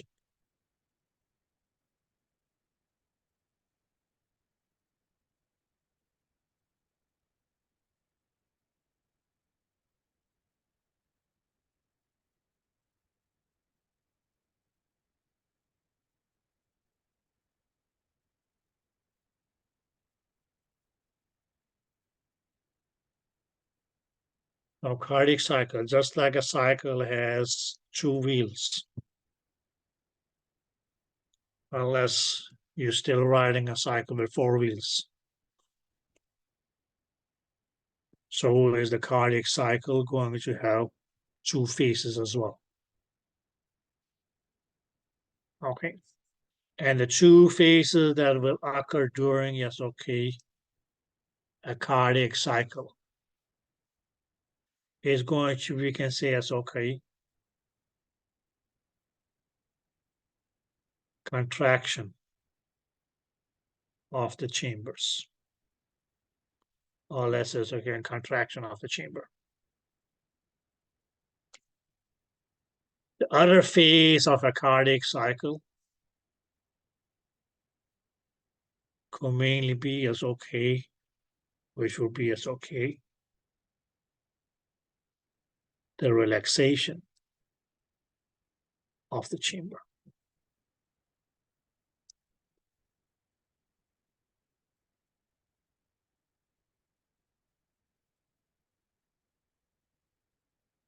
Now, guys, what we mainly will call the phase where a chamber contracts. Technically, it's okay what we refer to as systole of the chamber.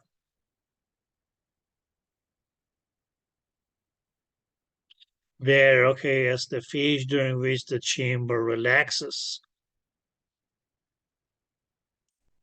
Or some people may not use the word relaxed, so it actually says, okay, called the opposite of contraction is going to be dilatation.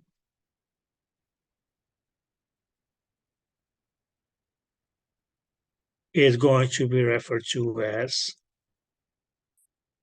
diastole of the chamber.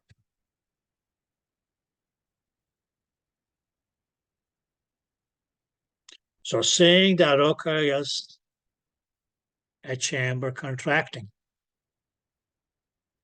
is one way of wording it, but it will also be worded as systole of that chamber.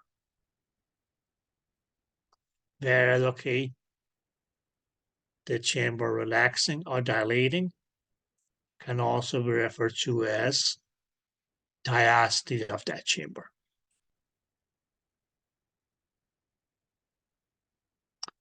Did you guys get that?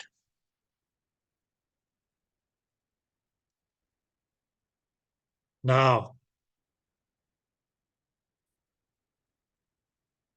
but we actually, yes, okay, also could say, because when a chamber contracts or go into, yes, okay, what you would call systole, electrically speaking, we could actually say that that chamber actually is okay, becomes depolarized. where we actually say, yeah, okay, depolarized, which mainly means to be electrically positively charged.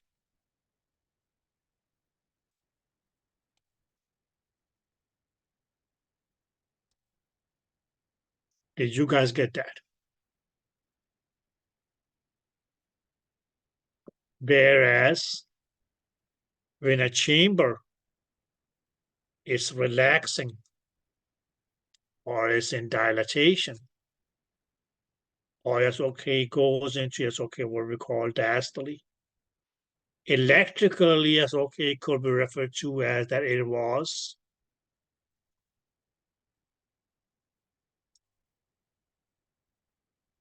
polarized, which mainly means that it was negatively charged.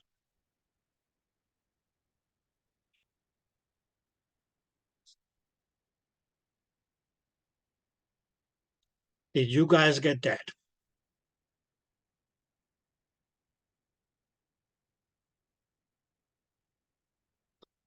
Now, on the other hand, guys,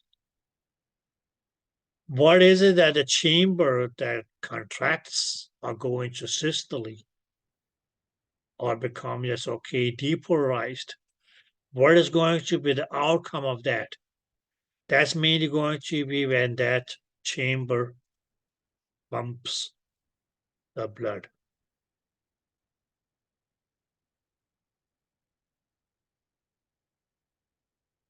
Now pumps the blood where? Through the valve through which that chamber was supposed to empty the blood into or through. So you can mainly say that, okay, when the atria contracts, it's going to pump the blood through the AV valves or cuspid valves from the atrium into the ventricles. Whereas when the ventricles contract, they were to pump the blood through the semilunar valves from the ventricles into the blood vessels.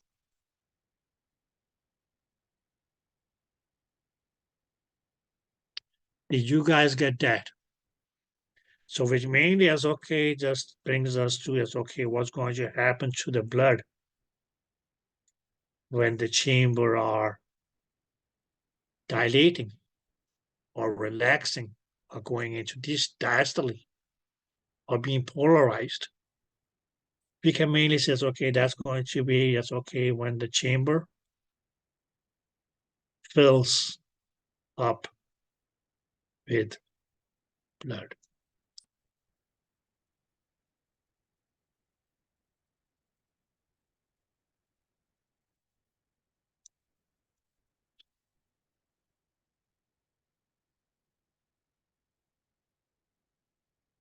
Did you guys get that?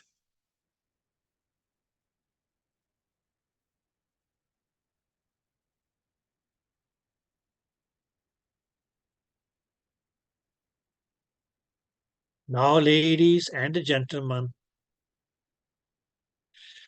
as far as contraction of a chamber is concerned, or systole of chambers are concerned, or depolarization of chambers are concerned, or pumping, or the chamber is pumping the blood is concerned, that is going to happen for both sets of chambers. One is going to be that the atria will contract. That can be referred to as contraction of the atrium. We can say that will be referred to as atrial systole and atrial depolarization. And when the atria contract, what's going to happen? Whatever blood that has been filled up into atrium is going to be pumped from the atrium into the next chamber, which is going to be the ventricles.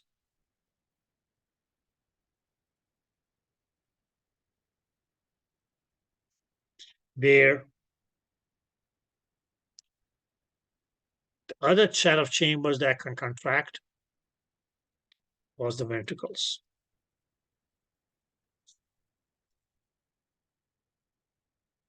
So you will also have, okay, as contraction of the ventricles, which can be referred to as ventricular systole, or where we can say is, okay, ventricular depolarization. Where in this case, it's okay, the ventricles will be pumping blood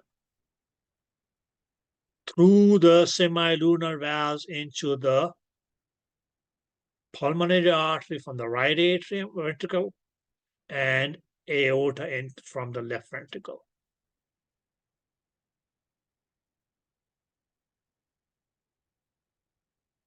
But just keep it in mind, guys, that any chamber that contract, if it needs to contract again, it will have to relax before contracting, right?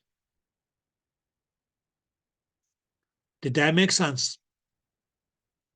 If I have my French class like this, then you guys say, okay, make another fist. Well, okay, I first will have to undo this fist and then make another fist. Did that make sense? Clear? Okay. So as far as, okay, as the relaxation or dilatation or polarization of the chambers are concerned, well, okay, that's again going to, yes, okay, still involve atria and the ventricles.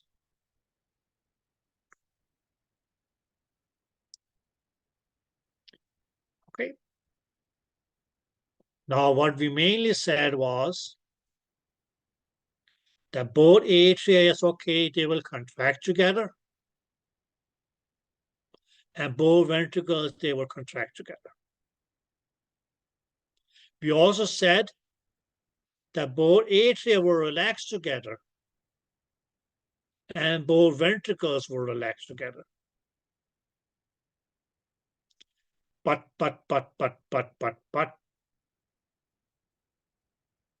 what we also said was that when the atria contract,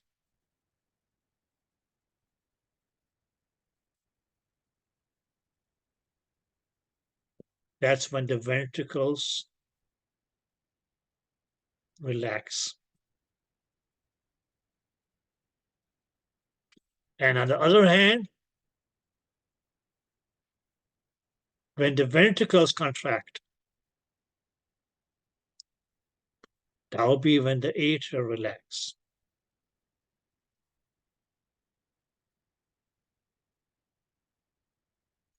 How was that possible?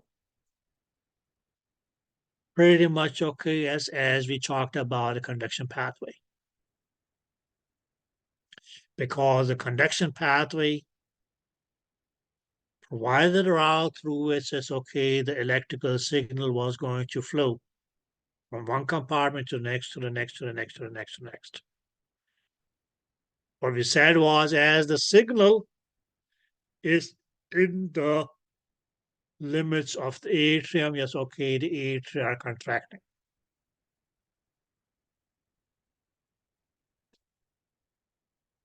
And that's going to be when the ventricles are relaxed. Why? Because when the atria contract, what happens? They may as, okay, well, pump the blood that they are filled up with into the ventricles, which are going to be open, welcoming that blood, emptying from the atrium into the ventricles. Did you guys get that? There now, on the other hand, now what will happen is that as the ventricles contract, the atria will be relaxing. Now, why is it that the ventricles will contract? Mainly so that they can pump that blood that they had been filled up with when they were relaxing. But that blood is going to go from the ventricles, ideally, through the semilunar valves into the pulmonary artery and the aorta. Now, why is it that the atria will relax at the same time or subsequently? Is so that they can be filled up with blood that just will be pumped into the ventricles next time the atria contract. And that's how it goes.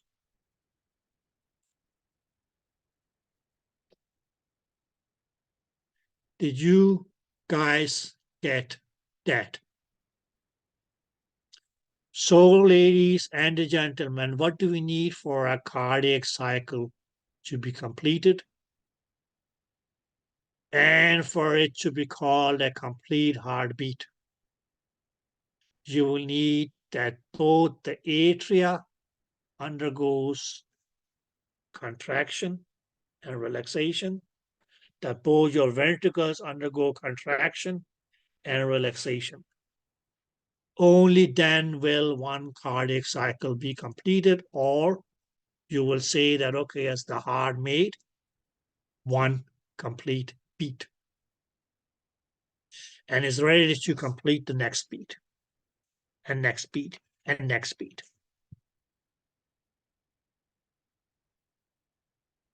Did you guys get that?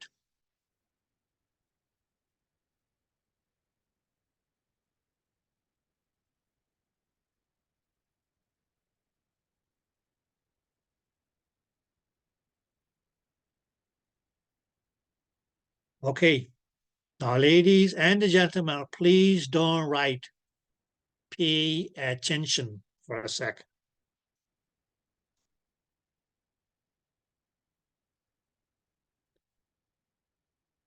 Because now just look at the heart.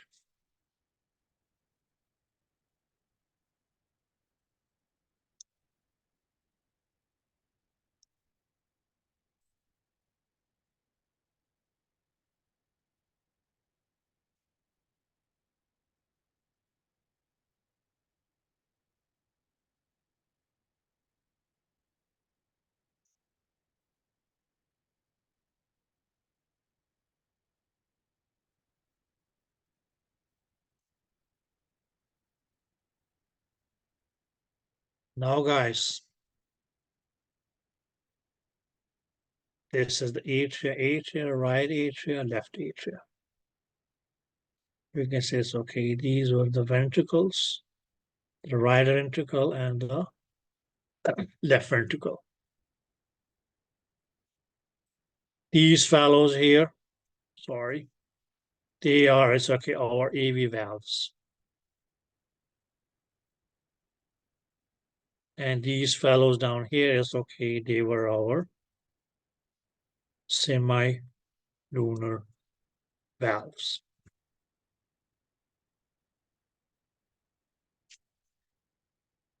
Now, if we say that, okay, yes, let's do it this way. That when that atria contract, you can call that diastole, you can call that being depolarized, whatever, or pumps blood. That's going to be as okay where your ventricle will be relaxed. Did that make sense? Okay. The question then is, or just is, what's going to happen to your valves? Now, when the atria contract, why would the atria contract? Mainly to empty the blood that it is filled with into the ventricles, which is relaxed. So for us, okay, for that blood to be able to pass from atrium to ventricle, that's mainly going to mean that your AV valve has to be open. Clear? Okay, so we can mainly say that, okay, all both AV valves are going to be as okay open at the same time. On the right side, the tricuspid valve, on the left side, the mitral or the bicuspid valve, mainly so that blood in the right atrium can empty into the right ventricle, means the blood in the left atrium can empty into the left ventricle. because these two will contract together. So these two valves will be open together. So the question that arises, what happens to your AV valve, semilunar valves at this point here? Well, okay, guys, they're going to be closed. Why would they be closed? Mainly so that blood that empties from the atrium into the ventricle, mainly as okay, will just fill up the ventricles.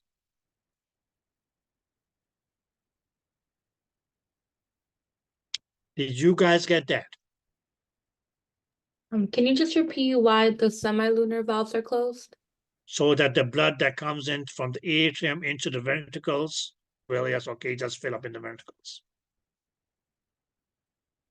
Okay. There are other reasons why, because, okay, at this point, yes, okay, what's going to happen is that, okay, yes, the blood in, yes, okay, your blood vessels, which would have been, yes, okay, the pulmonary artery and aorta, because it's okay, when the ventricles relax, the pressure inside the ventricles actually falls, and that could have caused that the blood might have returned back from the blood vessels and filled up the ventricles, okay, and re-entered the ventricles. So primary that, because what we said was that the primary job of the valves was to prevent black flow. So if this remained open, as the pressure falls in the ventricles, the blood that just had been pumped into the blood vessels during the previous contraction would have re-entered into the ventricles. So pretty much to prevent backflow of blood from the blood vessels back into the ventricles is why it's okay, these valves here will be closed. Now, guys, at the other end, what will we say is okay when the atria were relaxed? Now, when the atria are relaxed,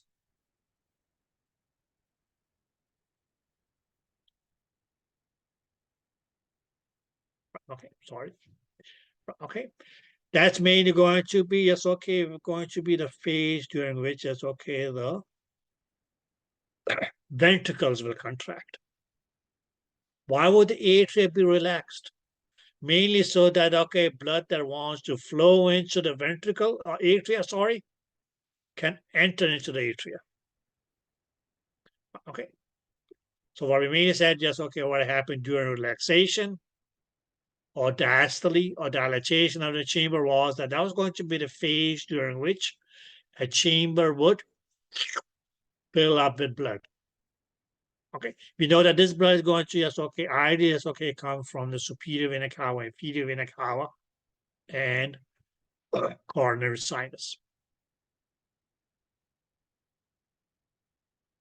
On the right side, and from the left side, yes, okay, from the lungs.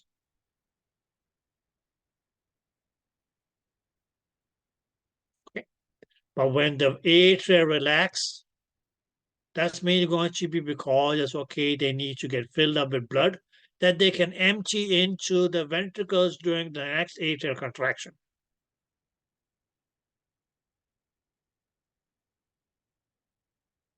Now, our question then just arises that when the ventricles are relaxed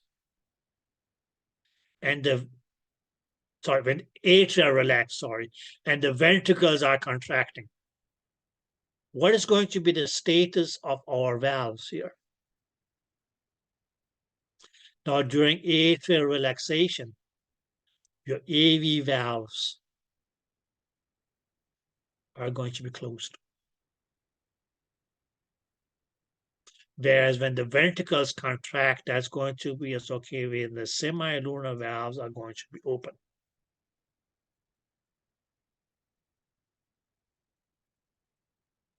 Now we can say, it's okay, why would these same SOK AV valves here be closed? Okay. Now we can say, yes, okay, just because the area needs to be filled up, but no, that's not the real reason. Because when the ventricles contract, what's going to happen when the ventricles contract? They're going to push onto the blood. And if your AV valve was open during the atrial contraction, or ventricular contraction, what was going to happen? That blood in the ventricle could have been pumped through the AV valves back into the atrium. And that was pretty much okay. Why? What the function of the valves was to prevent that happening.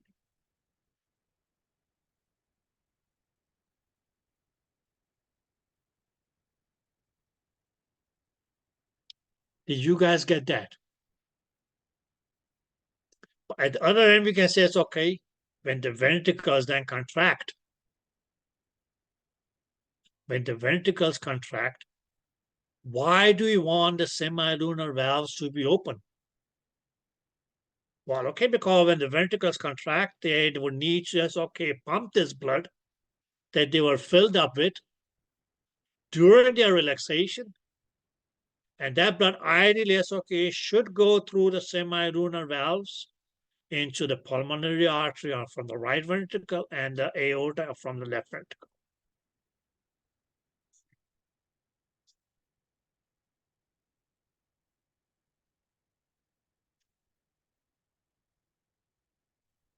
Did you guys get that? Now, if you want to write this down in 3.5 pages paragraphs, or you want to just, okay, make a index card like this, it's wholly and solely up to you.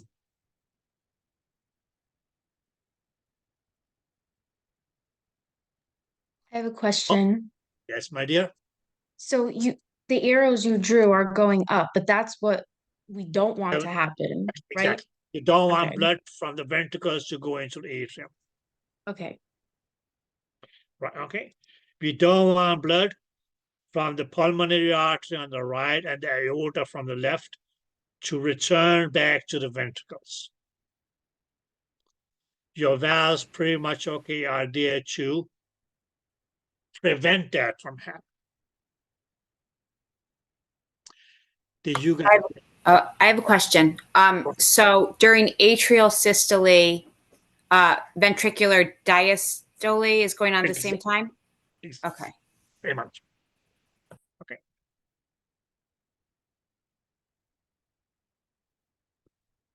Oh, let us put it this way. But that's going to be obvious once we start talking a bit about, yes, okay, the ECG. Okay, a little bit about the ECG, because the ventricles actually, okay, will be dilated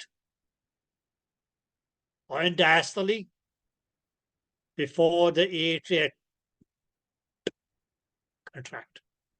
But them just being dilated mainly mean, okay, well, okay, you know, guys, send the blood down. We are waiting. We are ready. Did that make sense, dear? Okay, but it will not be wrong to say that, okay, yes, when the atria contract, that's going to be, yes, okay, when the ventricles are dilated. So when the atria contract, that's when we see that, okay, the atria go into systole. And at that stage, that's okay, the ventricles are dilated or are in diastole. Did you guys get that? Okay, now you may then say,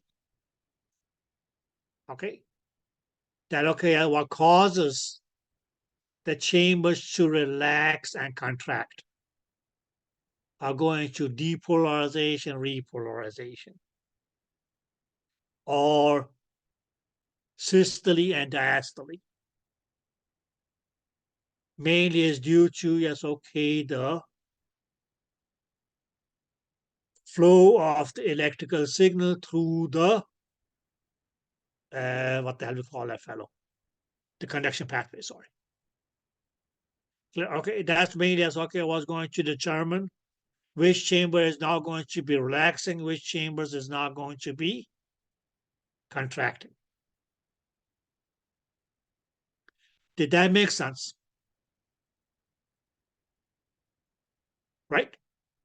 Right, okay. Now, your question may be,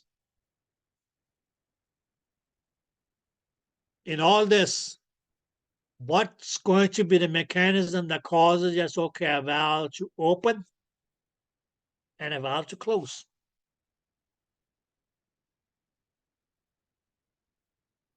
Now, let me just put it this way. It is not due to the electrical conduction of the pathway, at least not directly. There's no electrical signal that's going to go by the valve and cause it to open and okay, then cause it to close. Whether that is your semi-lunar valve or whether that is your AV valves. Okay, guys. So the mechanism that pretty much okay is going to is okay cause the valves to open and close is going to be the difference in pressure on either side of the valve.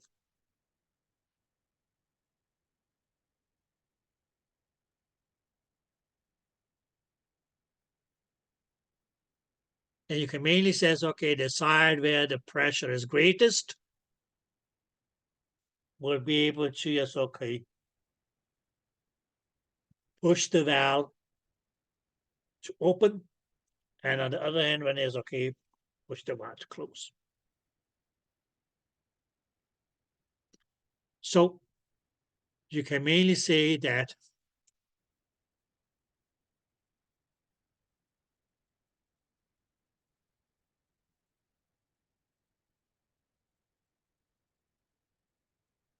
atria, we can say it's okay for ventricles. But we mainly say that okay, yes, if we have a great pressure in the atria, and at the same time, it's okay, there's going to be okay, lower pressure in the ventricles. That's mainly because the atria are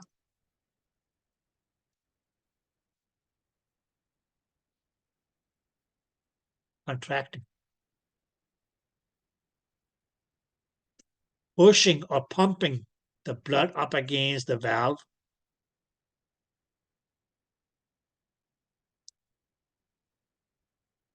That's going to cause it to open.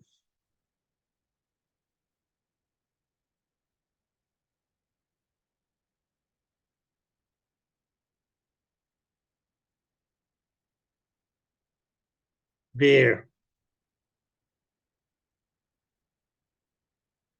On the other hand,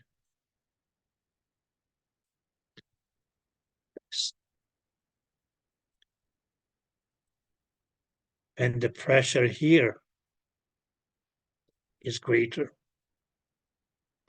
and the pressure here is lower.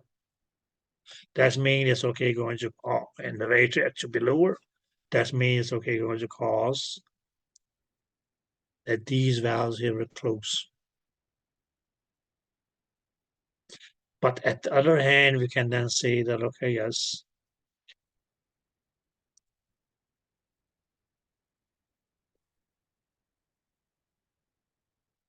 that you mean is okay, we'll just have a difference in the pressure between the ventricle and the blood vessels. But here is okay relatively. In this case here, that is going to be as okay. But a low pressure here, which mainly will cause that okay, as this valve here will open.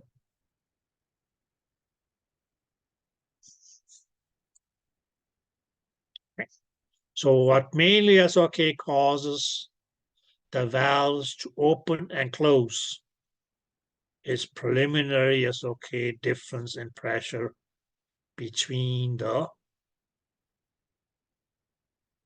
areas on either side of the valve.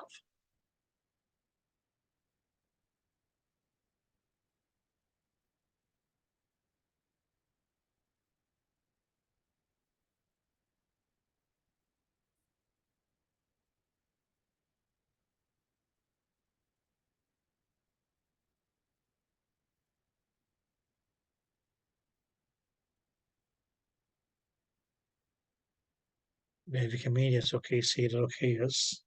And this was open, yes, okay, we said this valve here, yes, okay, was closed. But that's mainly because in this case, yes, okay, we had a greater pressure inside the blood vessel. So mainly it's going to cause this valve to be closed as your ventricles are dilated. Is mainly because of a greater pressure in the blood vessel, whether the pulmonary artery or the aorta, that causes the valve to close.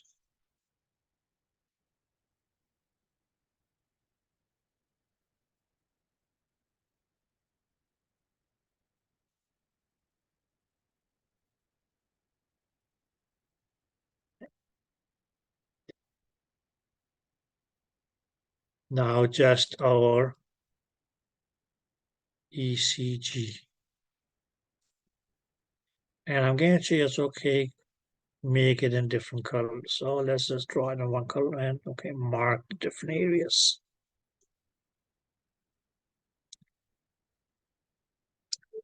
This is one bump.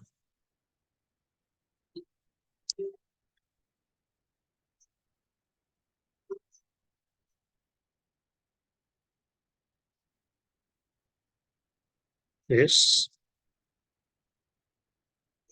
and this.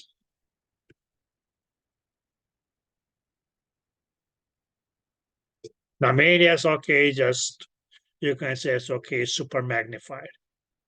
But all these things here is okay being seen. This mainly is okay, the ECG of one cardiac cycle, which should represent one heart beat.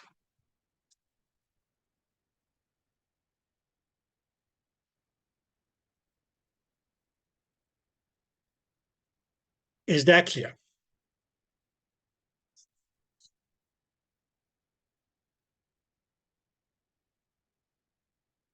Now this first bump here.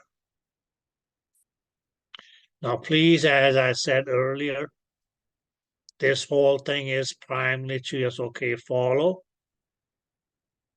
the flow of the electrical signal in the heart.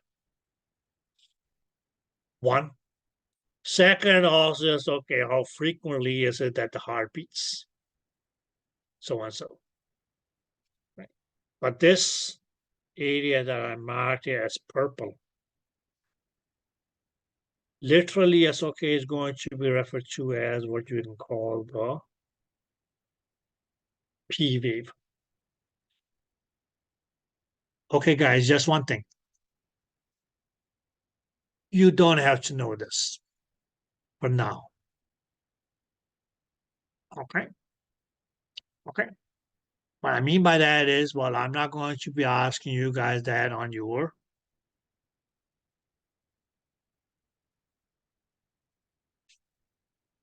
hello.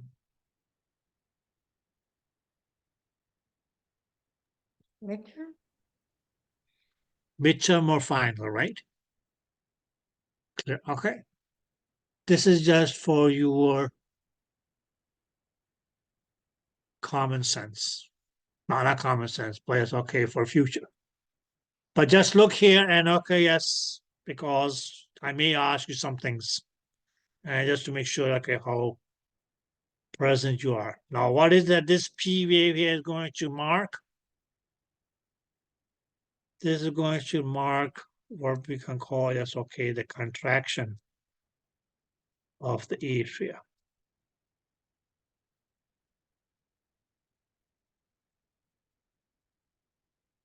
So yes, okay, a P wave like this, that mainly mean, or what a P wave will indicate is that your atria made a contraction. And when the P wave is like this, that mainly mean that, okay, yes, the contraction of the atria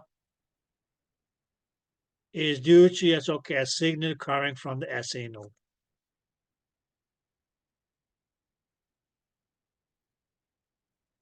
Now, guys, literally, the next component here is going to be made up of 3 waves. We can say that this one here, that's going to be as, okay, the Q wave.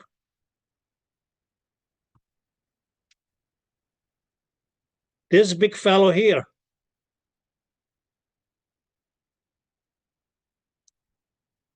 he or she is going to be as, okay, referred to as the R wave. And this little fellow here is going to be as, okay, the S wave.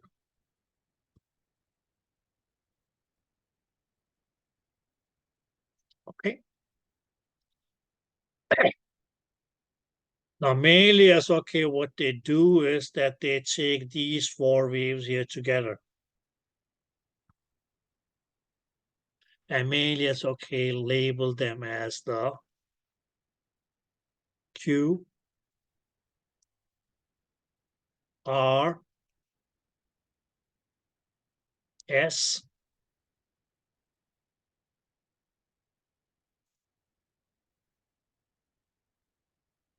complex. Okay, and what this QRS complex mainly is, okay, will indicate is going to be, or what we get from that is contraction of the ventricles. So you see, usually that's okay on TV shows and so on. The hospital, you may hear beep, beep, beep, beep. So every time, yes, okay, the system makes a beep. What did that indicate?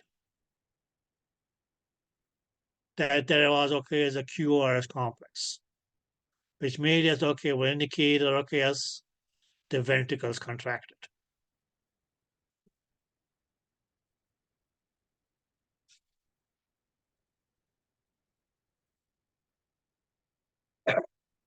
Did you guys get that?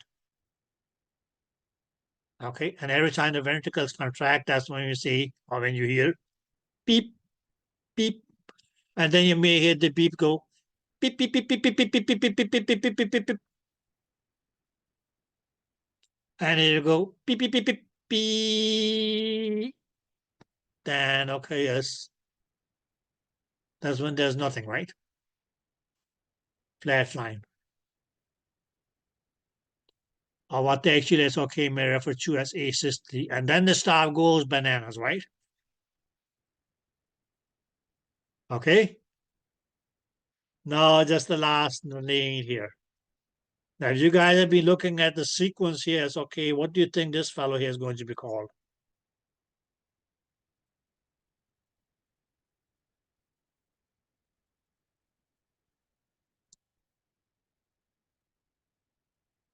We had P, we had Q, we had R, we had S.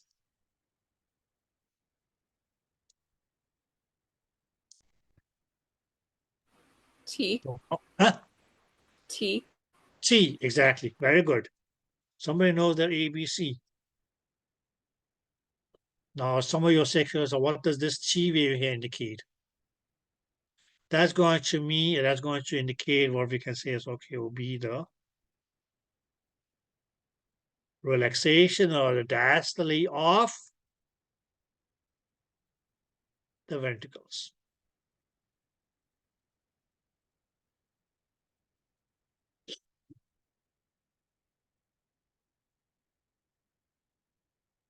Did you guys get that?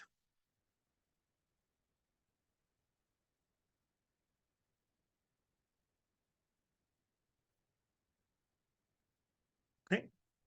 So I say, yes, okay, this here, yes, okay, will complete one cardiac cycle or one heartbeat. Now, my question is, are we missing something? Is there something that was needed for the cardiac cycle to be completed, which we may not see?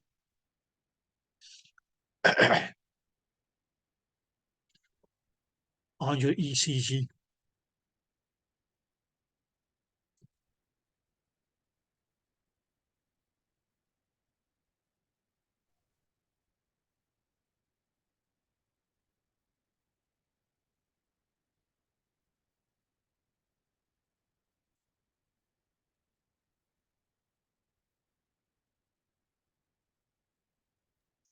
Is it called the U wave? Now, don't worry about the U wave, my dear. That's not a normal wave. Where the hell did you get the U wave from? Yes, Denny? Oh, I was just guessing. No, where did you get it from? What do you mean? Where I got it from? I was just Yeah, you said U wave. Did I make a wave that I call the U wave? I'm sorry? Did I draw a wave and we call it a U wave? No. But I was just Okay. thinking that was one that's not seen. That's all. There are going to be, okay, in some instances, okay, you'll find U waves, but that's not normal. Okay. And the reason why they appear is, okay, is still not clear. Clear in the sense that, okay, there's a disagreement upon it. Okay. Good. But what activity are we missing? We said, okay, we have a wave for the atrial contraction. We had waves for the ventricular contraction. We had waves for the ventricular relaxation. What are we missing?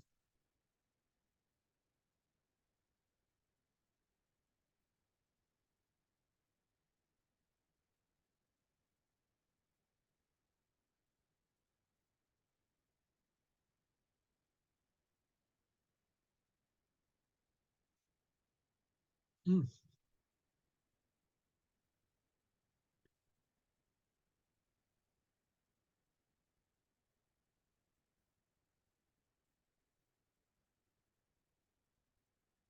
What are we missing?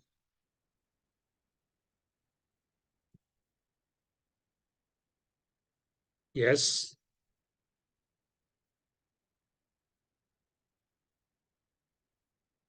Okay. When is the atria going to relax? Didn't we need the atria to relax?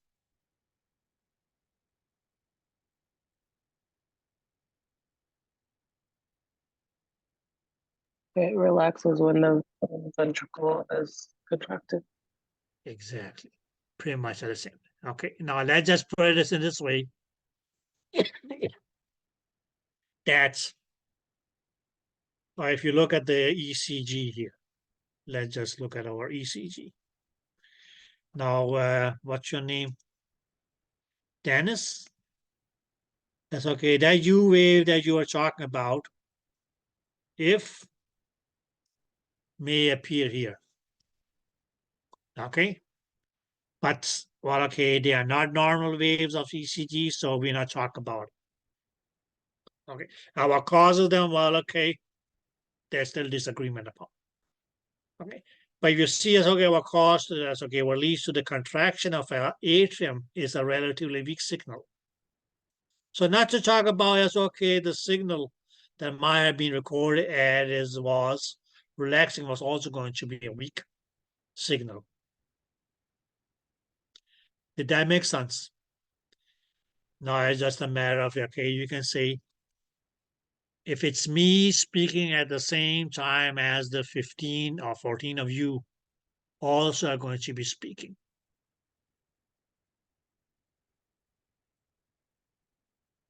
my voice versus the 14 of you guys speaking at the same time.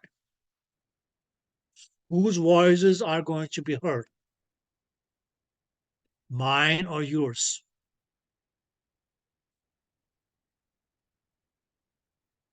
Ours. Ours or yours, right? Clear? So that's what we mainly can say happens here. That the reason that we don't see a recording of or a wave that represents the atrial relaxation is mainly because it happens at the same time as the ventricles contract, or close to enough to that for it to be overwritten by the big beep produced by the QRS complex.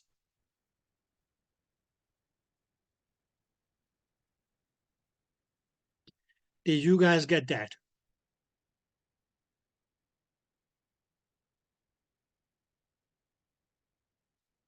Yep, okay. Just okay, guys. This was just a little intro into regular ECG. Okay, no, as that is okay. I'm not going to be asking about it on your midterm. What does the P wave represent? What does the Q wave represents? R wave, S wave, T wave, and so on. So, but you may keep this handy. It's okay. Because it will become relevant when you go for your cardiology.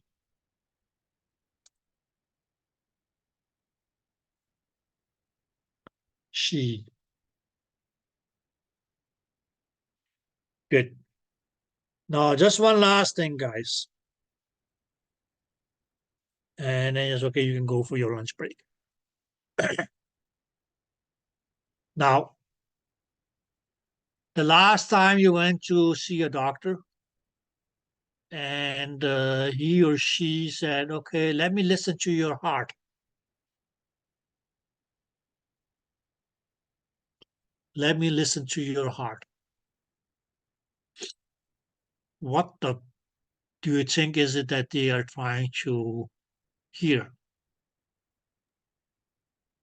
The sound of your blood passing, like of it, something like that. Okay, well, good answer. Okay, not completely correct, my dear, but good try at least. Okay, because what they mainly is here is going to ideally, and I say as ideally, two sounds. Okay, so there's either going to be as two sounds that they may hear. Okay, and your book mainly as says lub dub. Okay. So those are going to be as first heart sound and second heart sound. Okay. Now, the question just arises, what produces the first heart sound known as the lub? And what produces the second heart sound known as the dub?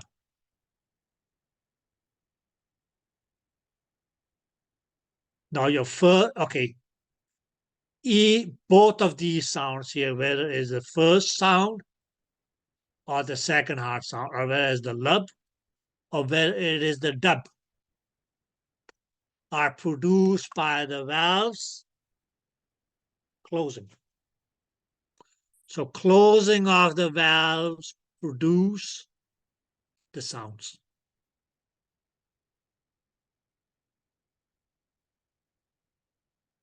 Now just put it this way, and that's what I said. When your AV valves close,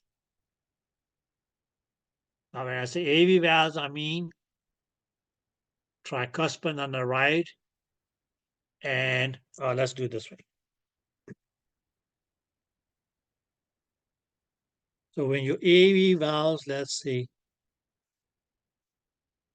that's the atrium, sorry. Good. An atrium, and we can say it's okay.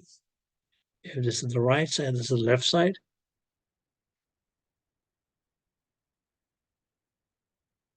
So when these valves here close, that's mainly going to be as okay when your semilunar valves. Now just strategically it's okay to draw them down here. Will be open. And when would they be open? When the ventricles contract. And when the ventricles contract, that's mainly going to be when the ventricle pump blood into the blood vessels. And what you actually is okay what they actually is okay should be able to do is feel a pulse at the same moment, at the same time that the first heart sound is made. Because that's when the semilunar valves are open so that blood is being pumped from the ventricles into the blood vessel and you will feel a pulse. Whereas the other sound, or the second heart sound, so this will mean is okay, be what we can say is okay. So the closing of these valves here, or the flaps of these valves, that actually is okay leads to the first heart sound, or what we call lub. There, okay, yes. On the other hand, we can say it's okay, it's going to be when this valve here, or these valve here is okay, close. That's going to produce the second heart sound, called dub.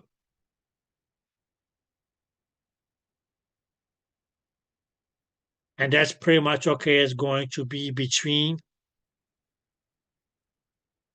it's okay when between feeling a pulse and feeling a pulse.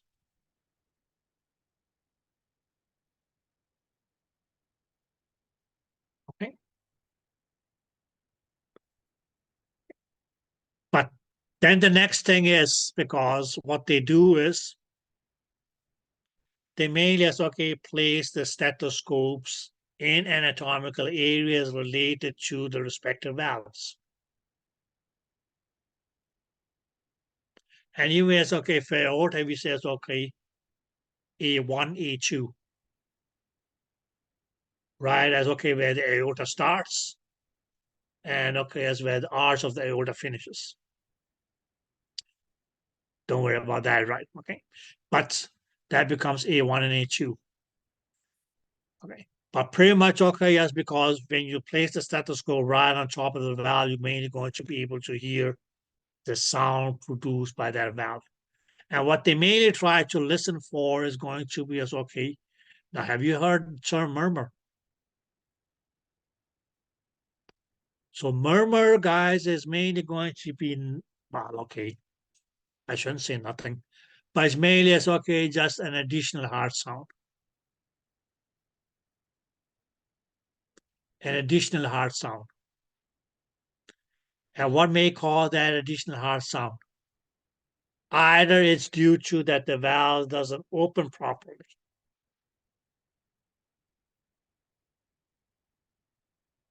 or because that valve doesn't close properly. That will lead to additional heart sounds, or what we can call murmurs.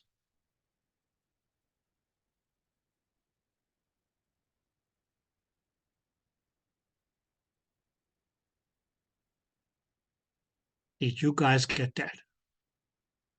So the main reason why it's okay a murmur will be produced is either because as blood flows through that valve, it may not be open properly.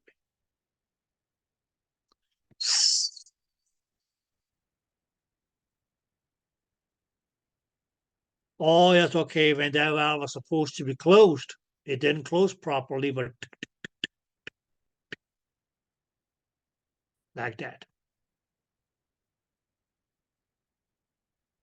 So that causes this, okay, murmurs. And then, yes, okay, before we had echoes, people were able to say, well, okay, there's such and such murmur on this and this valve, which mainly means that, okay, this is the problem with the valve. And I say, that's okay, back in the days, we didn't have echoes.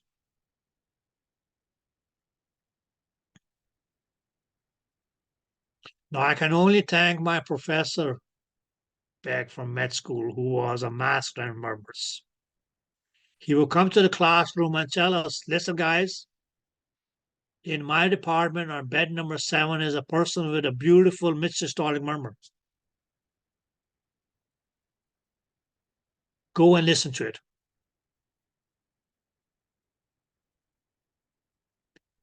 Right, okay. So, and now he was a retired colonel from the Pakistan Army. Well, he was a doctor, but he worked in the army. Very handsome man. And when I say handsome, really handsome. Like, okay, had he not been a doctor, had he not been a, what you want to call this, okay, an officer in the army, he could very well have been, okay, as a Hollywood star. Let me put it that way. And usually that's okay when he used to talk about his old days as a young captain in the Pakistan Army, he would start saying, well, okay, guys, when I was a young captain in the Army, and oh, yes, back then I used to be very handsome. And he was a handsome man, or you can say aged well. So we would tell him, sir, well, okay, you're still handsome. And okay, we just made his day. After that, we could do any stupid thing. He probably was okay, wouldn't mind it.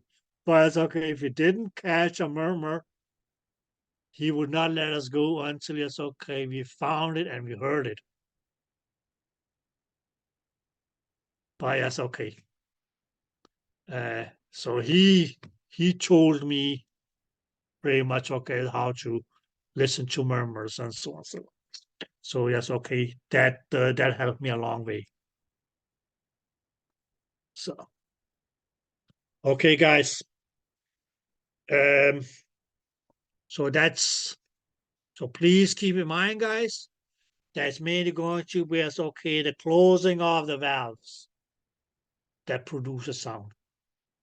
Just like okay, listen, common sense. What were the valves? Just like a door. Clear, okay. Usually it's okay, guys, when you open a door, it will not make a sound unless that those screws are pretty dry or rusty, right? Okay. But that's okay. Whether you close the door slowly or slam it, that's what's going to make the sound. So here you can mean it says, okay, the slamming of the valves or the cusps of the valves produces the heart sound. That's pretty much okay, all what you need to know. Okay, you don't need to know which one is the lub, which one is the dub. That's just if somebody is okay was interested, well, okay, yes, that what causes it.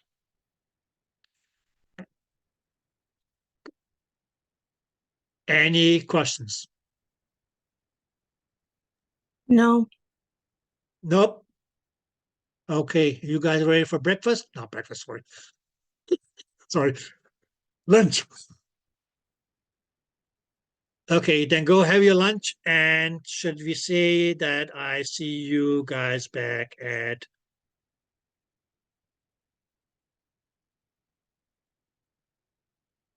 1:10.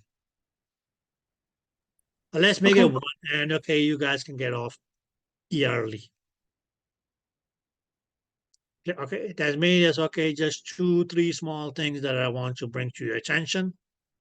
they're going to be important. And after that, yes, okay. You can enjoy your weekends. Okay, guys? So see you guys at 1 o'clock.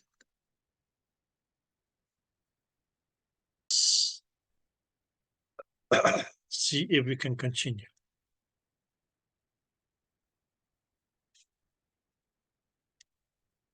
And mainly, that's okay, just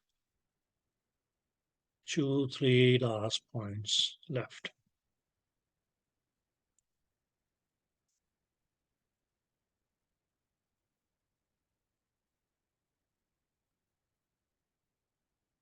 So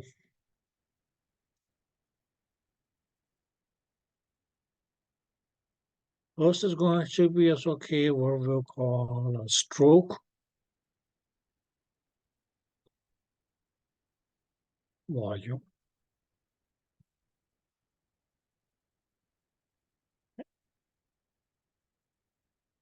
Just for convenience, that's okay. We may abbreviate this one here as SV.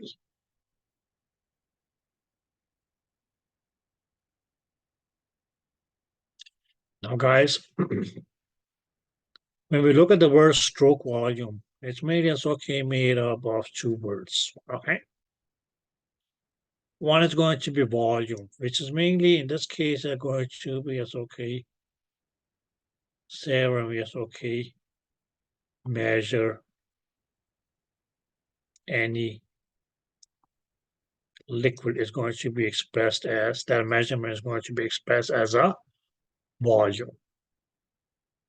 And here is okay, the liquid thing that we are talking about is blood. So that's why we say it's okay, blood volume was 5 liters. Okay, so that's actually going to be okay, another volume that we'll call a stroke volume. Okay, and here is okay, the word stroke actually is okay, comes from the word strike, which means it's okay, we can say it's okay, or mean beat or blow. But if you strike something, that's because you beat it. It should be a stroke. So we can mainly say, okay, now the stroke volume here is okay, what is that going to be? We can say, okay, it's the amount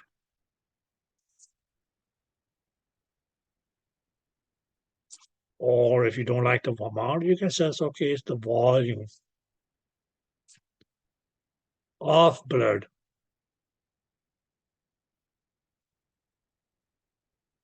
okay. Now here you can mean, yes, okay, let's say this, okay. Pumped by the heart in a single beat. Well, let's be more accurate and say heartbeat.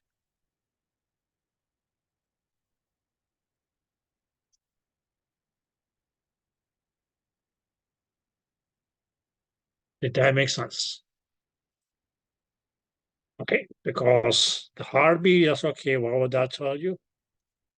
That okay, yes, this could also be as okay referred to as a completed cardiac cycle. Because only when one cardiac cycle was completed, we could say that okay, yes, that the heart had made a completed one. Okay. But your stroke volume mean is going to be as okay, how much blood did the heart beat as a result of one beat? Up. Okay. Now, guys, for a normal adult human being,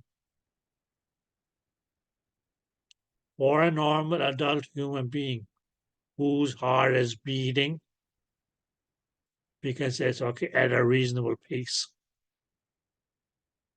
The stroke volume is going to be approximately 70 mLs, or what some people also may refer to as 70 cc's.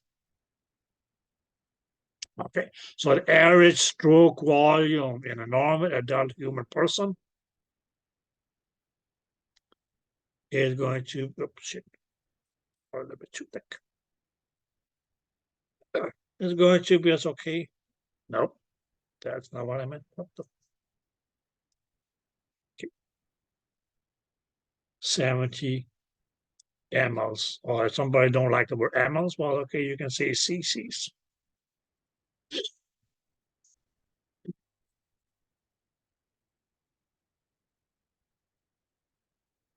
Okay. So that's going to be as okay the normal stroke volume. But as far as the definition is going to be, as okay, is going to be the amount or the volume of blood that the heart pumps in a single beat.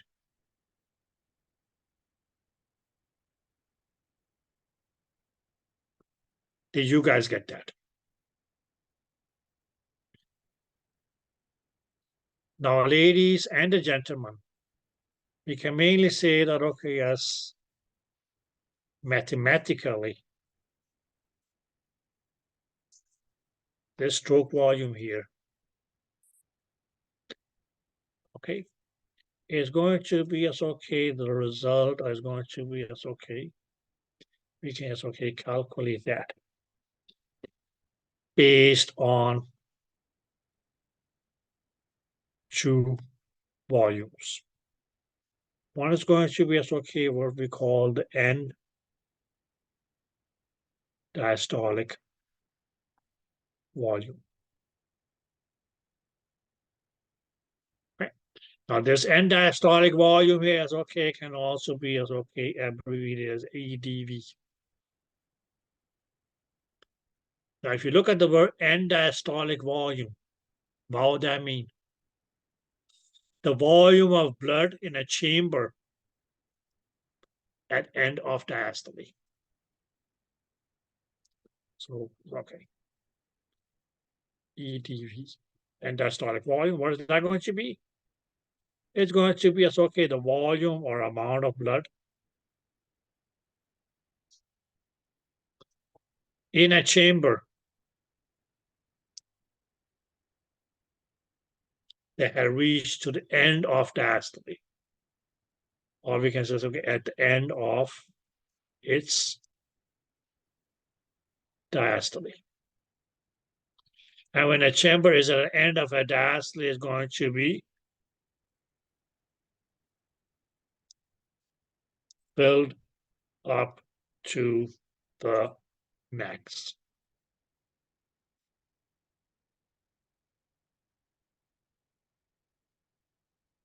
Just look at it in this way. You have a balloon.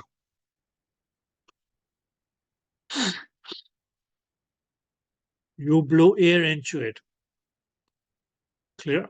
What's going to happen? The more air you blow into it is going to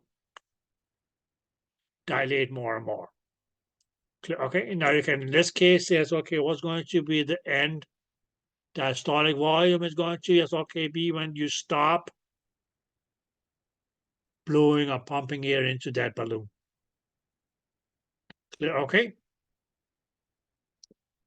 Did that make sense? That's when the balloon will end to, yes, okay, the standard dilate because you stop blowing air into it. So it's similar for the heart. We can say like what's going to be the end diastolic volume. That's okay, the volume where the diastole ends. When does the diastole ends? When the heart or when the chamber of the heart is not going to dilate anymore. Whatever blood is in the chamber at that point is going to be the end diastolic volume. Did you guys get that? Okay.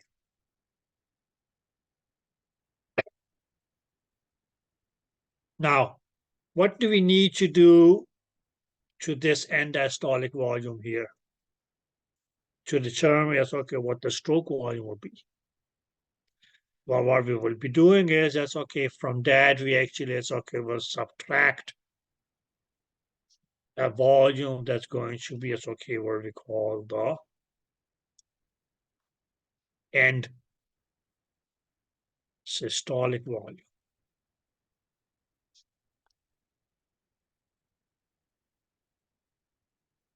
Now this end systolic volume here is okay. We can also, yes, okay, for the simplicity's sake, yes, okay, yeah, read that as ESV.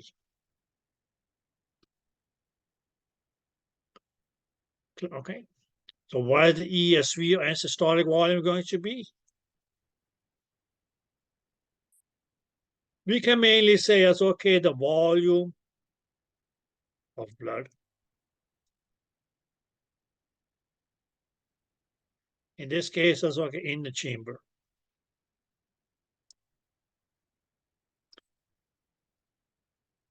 When systole is ended. Or at the end of systole. Which may mean, yes, okay, the end of contraction of the heart. So the difference of those two mainly will tell us, okay, how much blood did the heart pump out as a as a result of a contraction.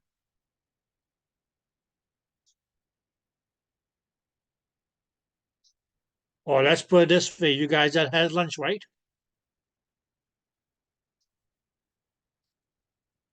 Or no?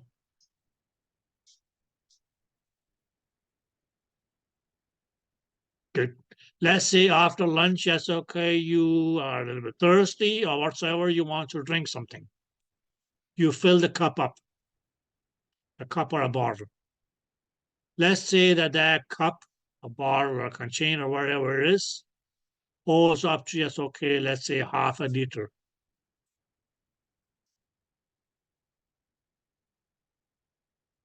Did you guys get that? Yeah, okay. Now, you can mainly say, as okay, what is going to be as okay, the stroke volume or sip volume. You say, okay, as the container holds half a liter. With one sip, yes, okay, I was able to, yes, okay, drink 50 cc's or 50 milliliters. But how would you know that you drank 50 milliliters? Because now what's blood or what fluid is left in that container is going to be 450 milliliters. Because you started off at 500, you emptied out 50, so the remaining is going to be 550 or 450. Then next sip, you take another sip, 50 milliliters, now it's going to be 400 milliliters. Okay. So what you drank in this case here is what going to be as okay, the stroke volume. Okay. How do you determine that? You determine that, okay, what was in the container, a bottle, a cup before I start drinking, and what is left after I finished the sip. The difference of those two is going to mainly determine how much you just drank. Did you guys get that?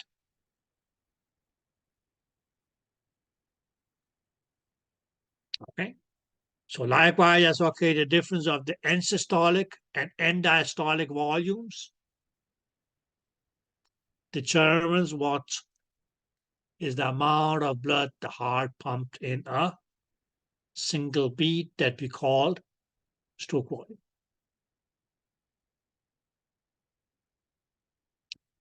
Did you guys get that?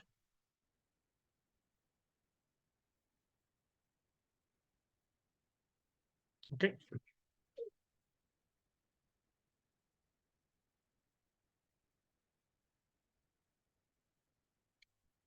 Now, ladies and the gentlemen, another thing, and usually it's okay, people confuse that with the stroke volume. And that's what we'll call the cardiac output.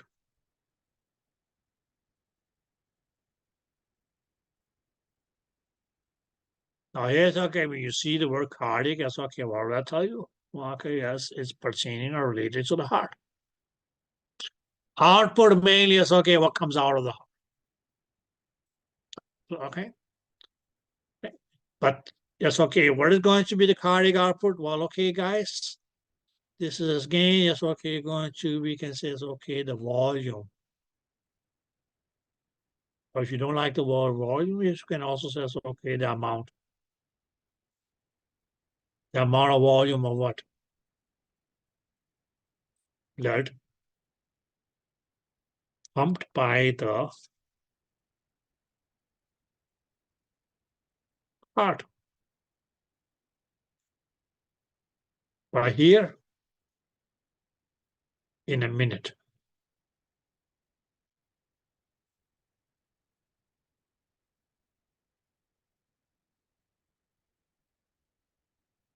So that actually is going to be as okay what we call the cardiac output. Now a lot of those things that I talked about, whether we want to do something with a patient or not, or his heart, mainly is going to be circulating around, is his or her cardiac output optimal or acceptable or not? Unless other reasons. But we can mainly say, okay, if the cardiac output is sufficient, optimal, just okay, ensure that the patient is okay, is going to be doing well. Well, okay, H&M, Hakuna Matata. Right, okay. Whereas, okay, if the cardiac output is not optimal,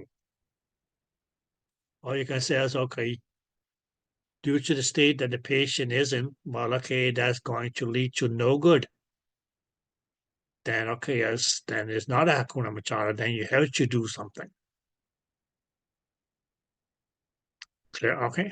But in 90% of instances, okay, it's going to be, well, okay, the cardiac output, okay, okay. No acute emergency here. Okay, guys? Because what was the cardiac output then? Well, okay, yes, just the amount of blood that the heart pumps in a minute. Now, ladies and, sorry, then the cardiac output. Now, if you look at it, okay, this was its definition. But we can mean is that's okay, is going to be as okay determined by two things. We can say okay, volume of blood pumped by the heart. Okay. And one form of that was what we call stroke volume. But thing is what said, okay, this was in one beat. Whereas what we said was, what did we call as okay, the number of beats per minute? That one mainly is okay, what we roughly refer to as, roughly with me is okay, call that the heart rate. So guys, your cardiac output literally can be as okay calculated based on what was the stroke volume, which was mainly as okay, how much blood did the heart pump in one beat? multiply by how many times does the heart beat in a minute.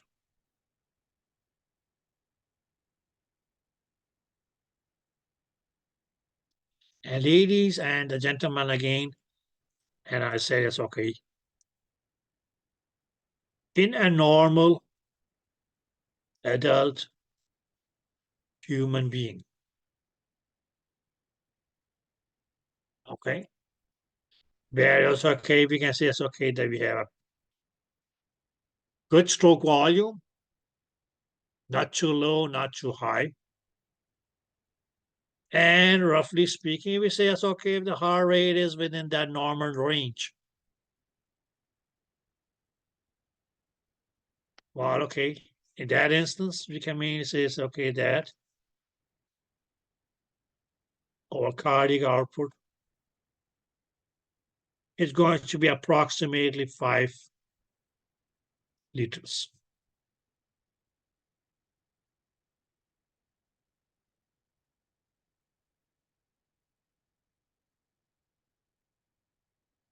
Did that make sense? So we can say, so okay, as long as the cardiac output can be referred as okay, or measured out to as okay, 5 liters in a minute, well, okay, as H&M.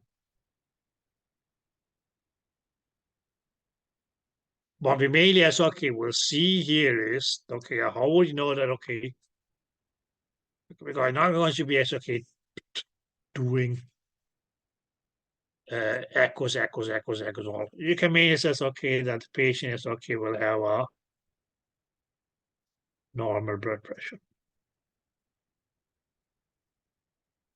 So based on this, you can say, okay, our cardiac output is okay. The patient most likely is okay. Not much of a problem.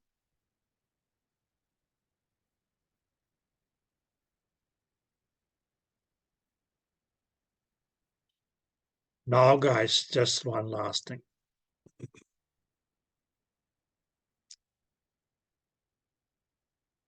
Because what we can see, now let's just say that, okay, as we had our cardiac output, which we mainly as okay said was okay the product of two things: stroke volume and heart rate.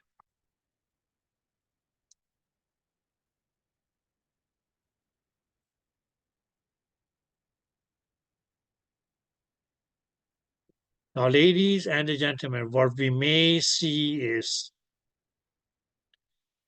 that if the heart rate increases,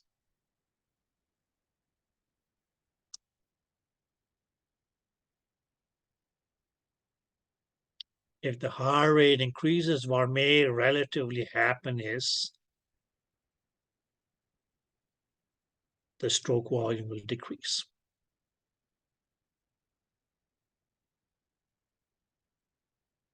Or just think it of this way.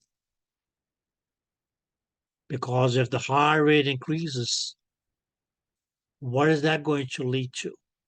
That the heart is going to be beating faster, right? Right? Now, when the heart beats faster, when you look at the events of the cardiac cycle, what's going to happen? That, okay, yes, the heart will have a lesser time to relax. Or let's say, yes, okay, chamber will have lesser time to relax. Now, when it has lesser time to relax, it actually means it has lesser time to fill up. When it has lesser time to fill up, it's going to fill up with less blood. And on top of that, it's okay, in me, it's okay, you will have okay, lesser time to contract. So meaning lesser time to pump blood out. And it's going to be as okay, lesser volumes of blood that's going to be pumped out with each contraction. Did that make sense? Okay. And What they mainly say, and again, yes, okay, guys, these numbers apply for, yes, okay, I'll say yes, okay, normal adult human beings. Because of the heart rate, sorry, let's just go like this, increases more than 180. That's going to cause that that's going to be as okay a drastic fall in the stroke volume, or even in some cases, the stroke volume as okay may be equal to 0.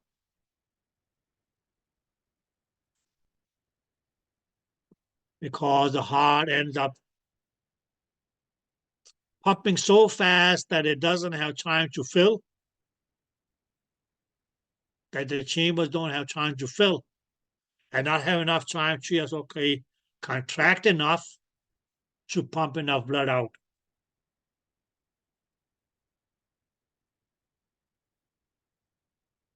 Did that make sense? So, yes. So if the heart continues to have the decreased stroke volume with a high heart rate, can that lead to a heart attack? It can. But that's mainly going to be because the heart goes like this. Okay, it contracts too fast, let's put it that way. And will need more oxygen and all that. But do you just okay, reduce blood flow on the other end? Yes.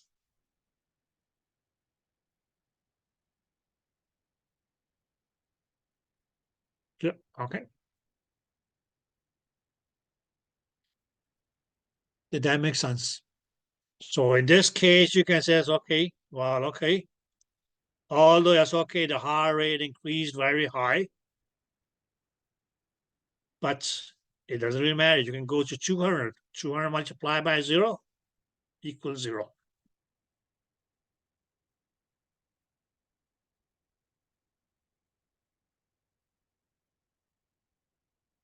Okay.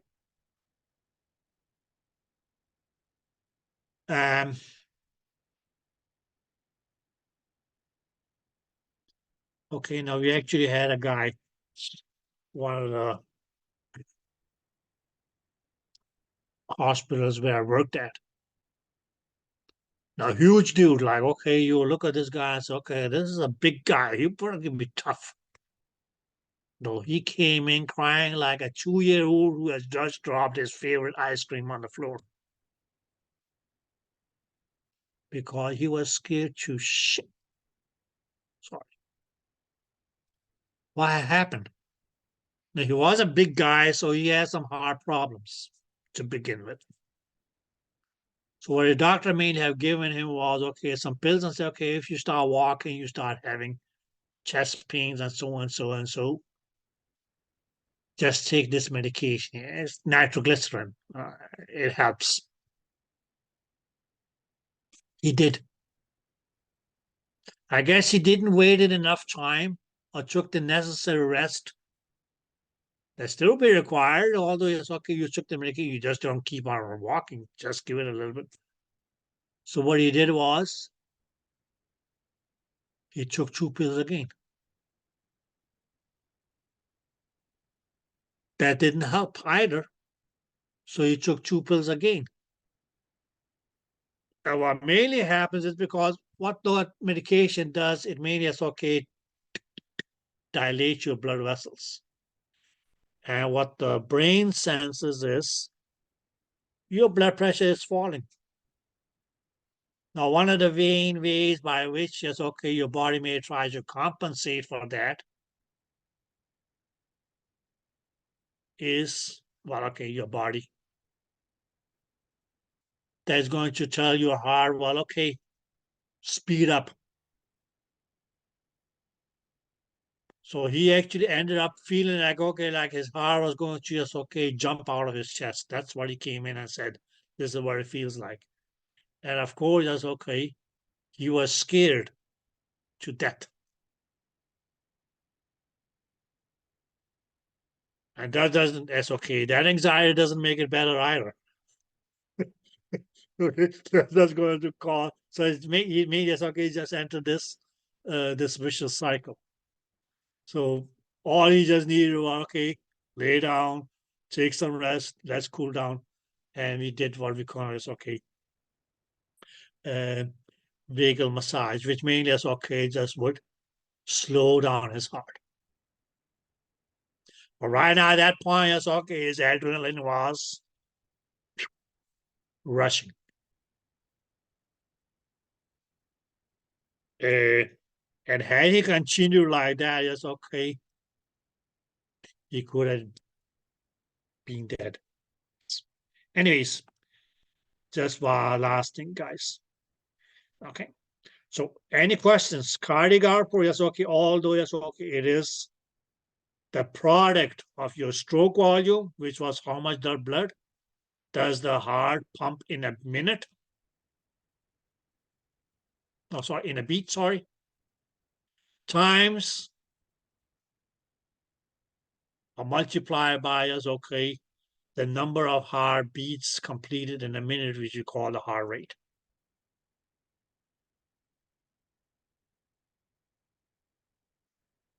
Okay, we can say that, okay, yes.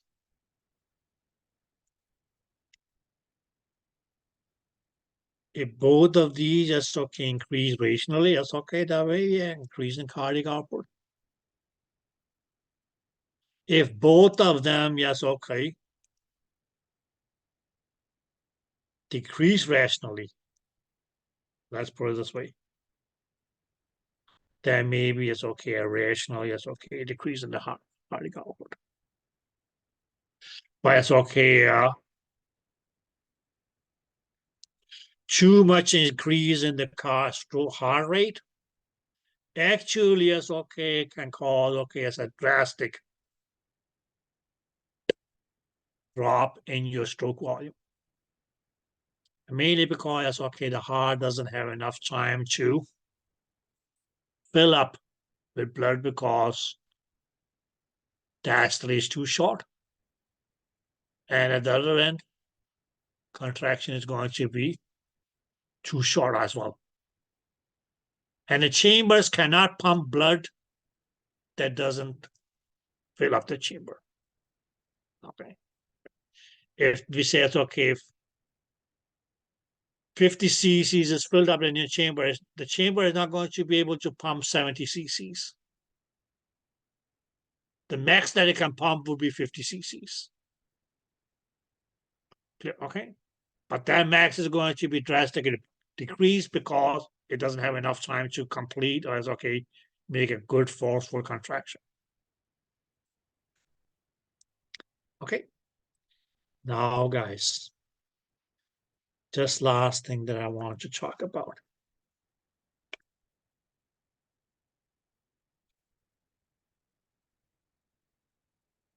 And that's well, okay, let's primarily see as okay, the heart rate.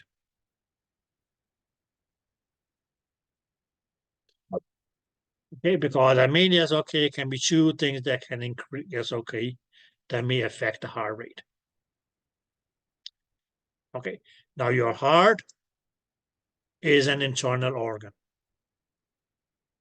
Okay, now your internal organs, mainly as okay, comes on, yes, okay, are mainly going to be controlled by what we call the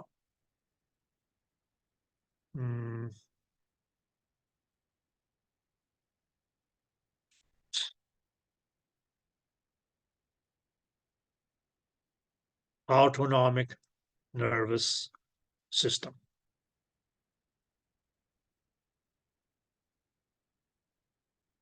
Now, guys, when we say autonomic nervous system, now that can mean as okay, be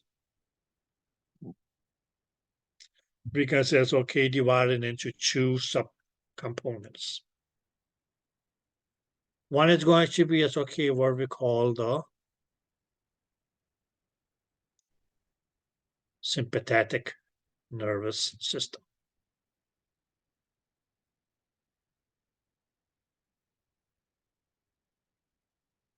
Now the cyst or the substance, or let's say, okay, the chemical that may be released as a result of the sympathetic nervous system being stimulated.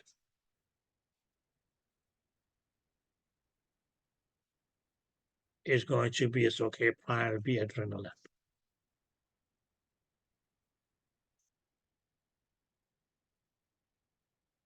Or what your body or what your book may also refer to as epinephrine. But this epinephrine or epinadrenaline, what is that going to do? When it acts upon the heart, well, okay, that's just that adrenaline thing that we talked about. It's going to increase the heart rate.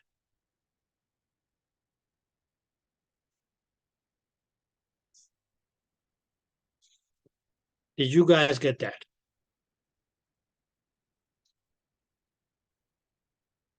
And we can make it as okay, increase of that heart rate, that's okay. Unless that's okay, until that's okay, it's in the normal ranges, that's okay. We can say that may reach, that's okay, something like, let's say it's okay. An increase in the blood pressure, things like that.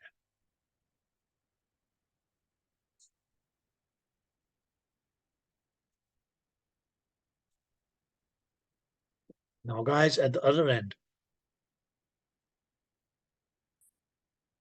or we can say the other component of your autonomic nervous system is what is known as the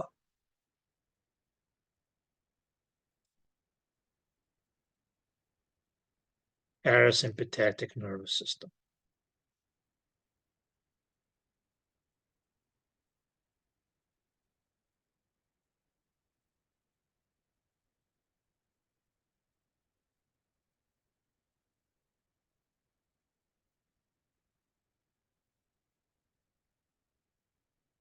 Now, mainly it's okay, the substance that this system here is okay will release. And I'm going to write over here is going to be, it's okay, what we call acetylcholine. But if you don't want to, it's okay, think much about the acetylcholine, just think of the parasympathetic nervous system. What that is going to be doing is that is going to actually slow your heart rate.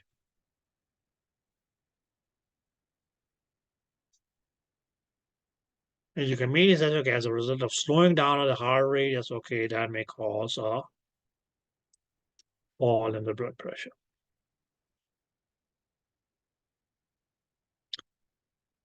Now, some of you guys may say, Mike, but you didn't leave a space here. Why did you leave a space here? Because, as I said in the example that I just mentioned of OKS or the big guy was the vagus nerve.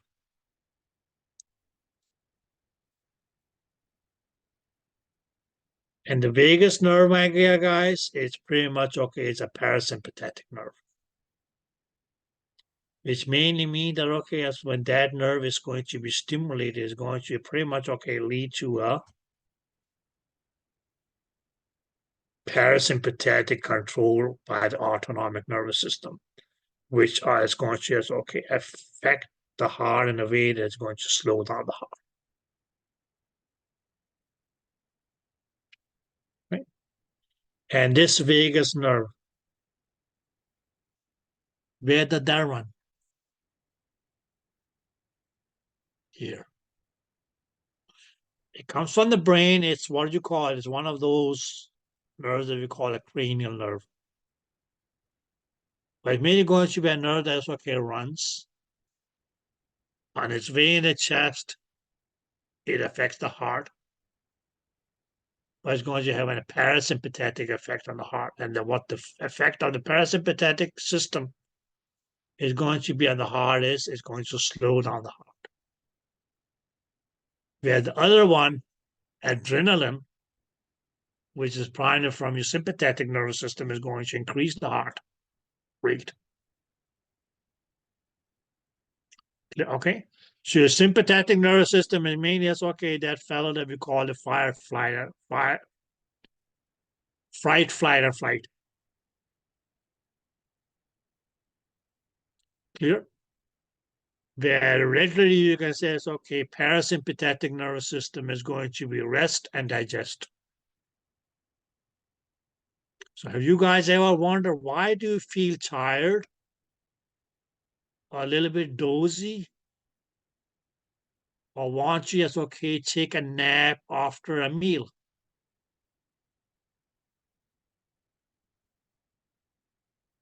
That's because that's the point where your parasympathetic system is dominant.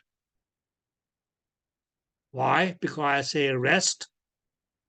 Well, okay, rest is okay, you take a nap. Or if it's nighttime, that's okay, you also tired as a result of your daily activities, so you want to go and sleep. But it's also going to be this nervous system that's going to be dominantly active when digest. And right now, your stomach is working on your lunch. And that's what you call digestion.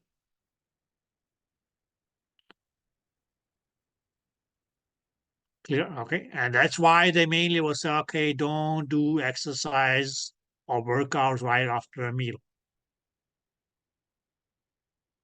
Because then you're sending, yes, okay, crazy mixed signals to your organs in the body. Right now, I want to digest the food, and you tell, well, okay, I need to work out. So you're going to have a clash of titans, or clash between the sympathetic and parasympathetic nervous system.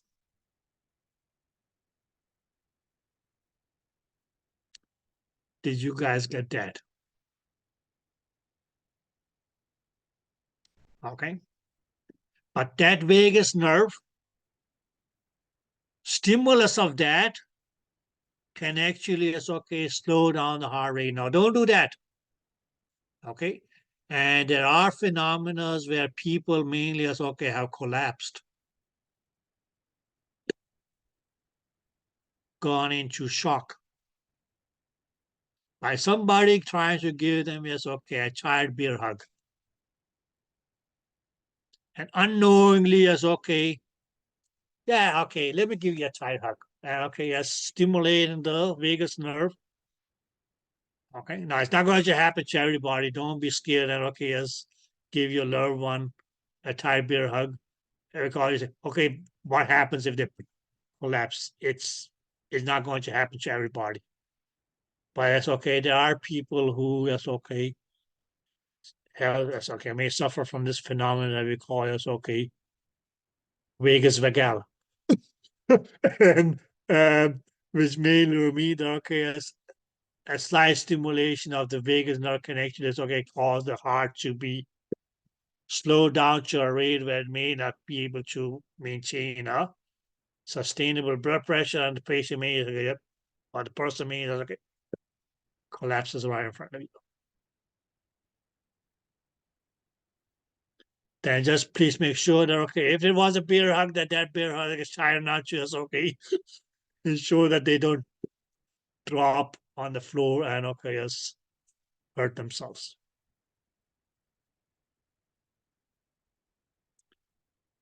Yes, guys.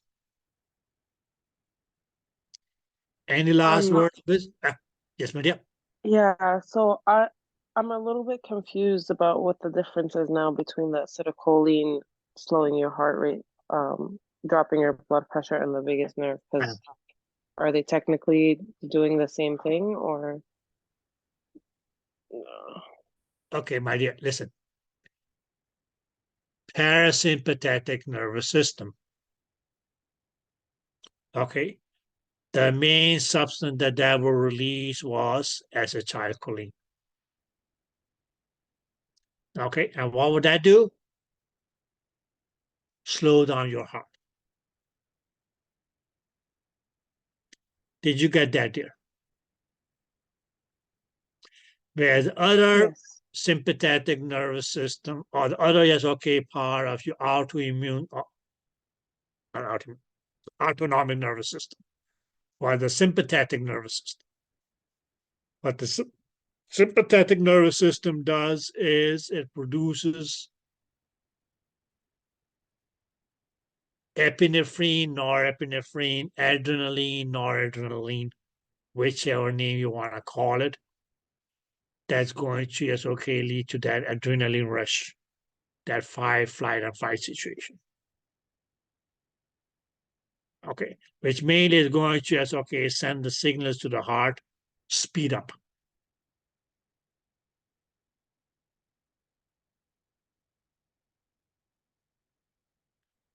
Did that make sense? Sorry, you said that's what the vagus nerve does? Nope, that's not what the vagus nerve does. Vagus nerve is a parasympathetic nerve.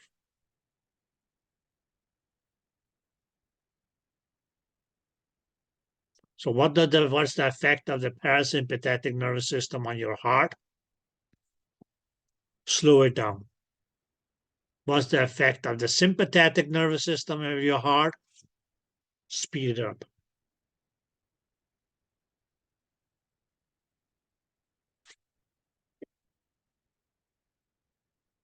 Did you get that?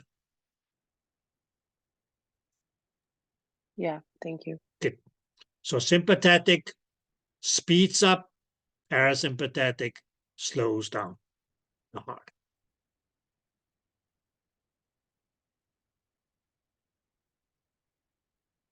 Clear? Right.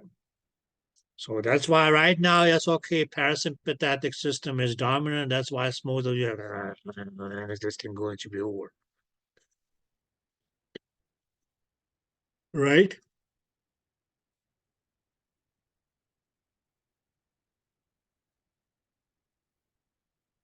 So yes, okay, sympathetic, okay, parasympathetic nerve is vagus nerve.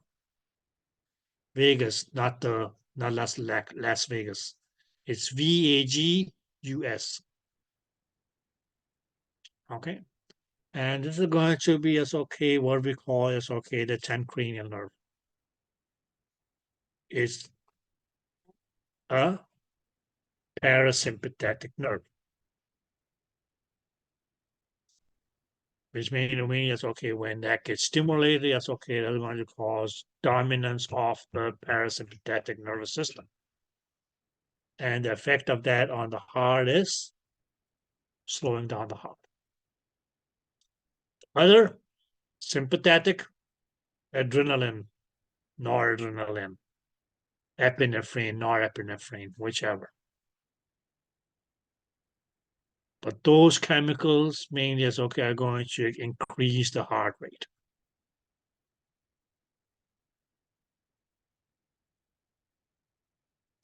Not somebody giving you a bear hug, but actually it's okay. If you see an actual bear, what would you do?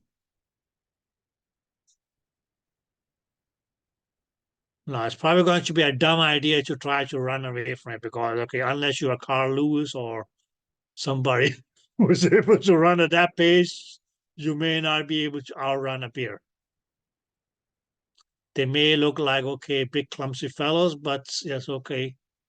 If they want to, yes, okay, they can easily chase you down.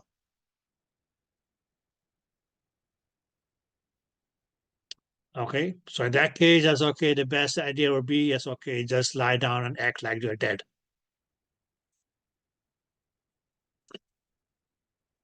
They won't say anything though.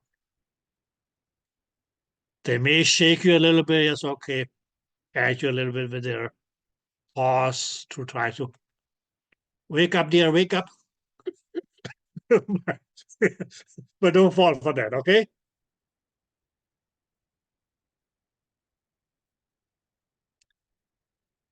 Yes, guys. Now, did I make myself clear on anything? Or is there anything that still needs to get explained? I made you guys get chased by bears. Okay, let's talk about big 2-year-old children. That's okay. Who numerically was 63, but acted like a 3-year-old. Yes. Yes, Justine. Hi. I said Hi. hi again. Sorry. No, you keep on doing that. The nerve. So is acetylcholine? I'm Yeah. sorry, I don't know how to say it Yeah. well. I- Is that used for like different things? Because I know we talked about that in the neuromuscular junction. Yeah, like- but that's okay. It's mainly going to be in this case, that's okay. On that instant, it's okay, just a neurotransmitter. Okay. By that, which means okay, predominantly it's okay what your parasympathetic nervous system may produce that is okay, can affect the heart is going to be acetylcholine, which in this instance, okay, will slow down your heart rate.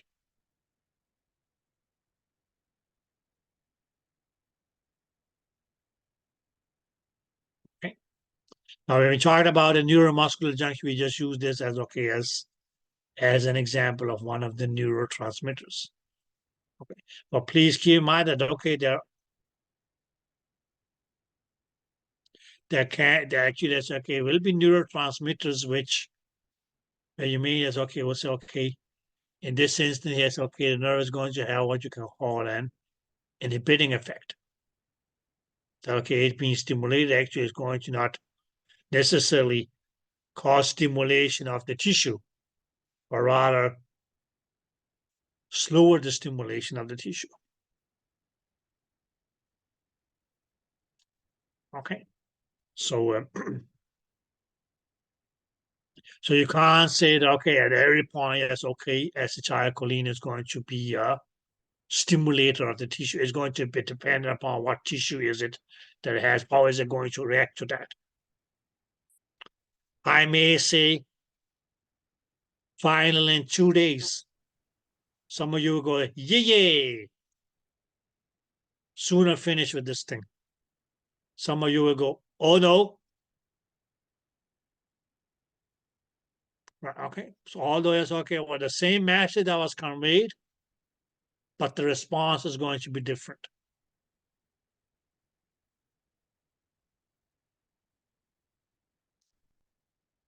Did that make sense there?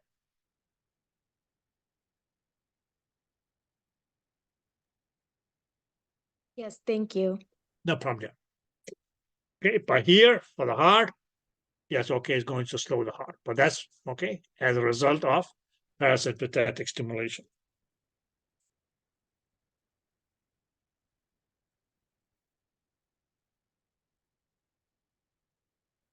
Okay, guys, I'm not going to be holding you guys back.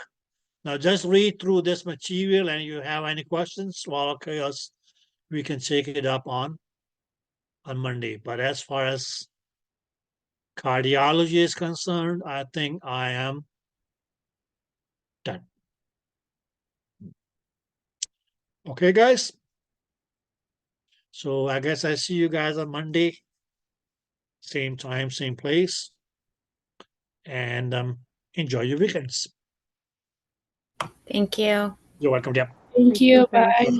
Bye-bye, Deb. Bye. Bye, Deb.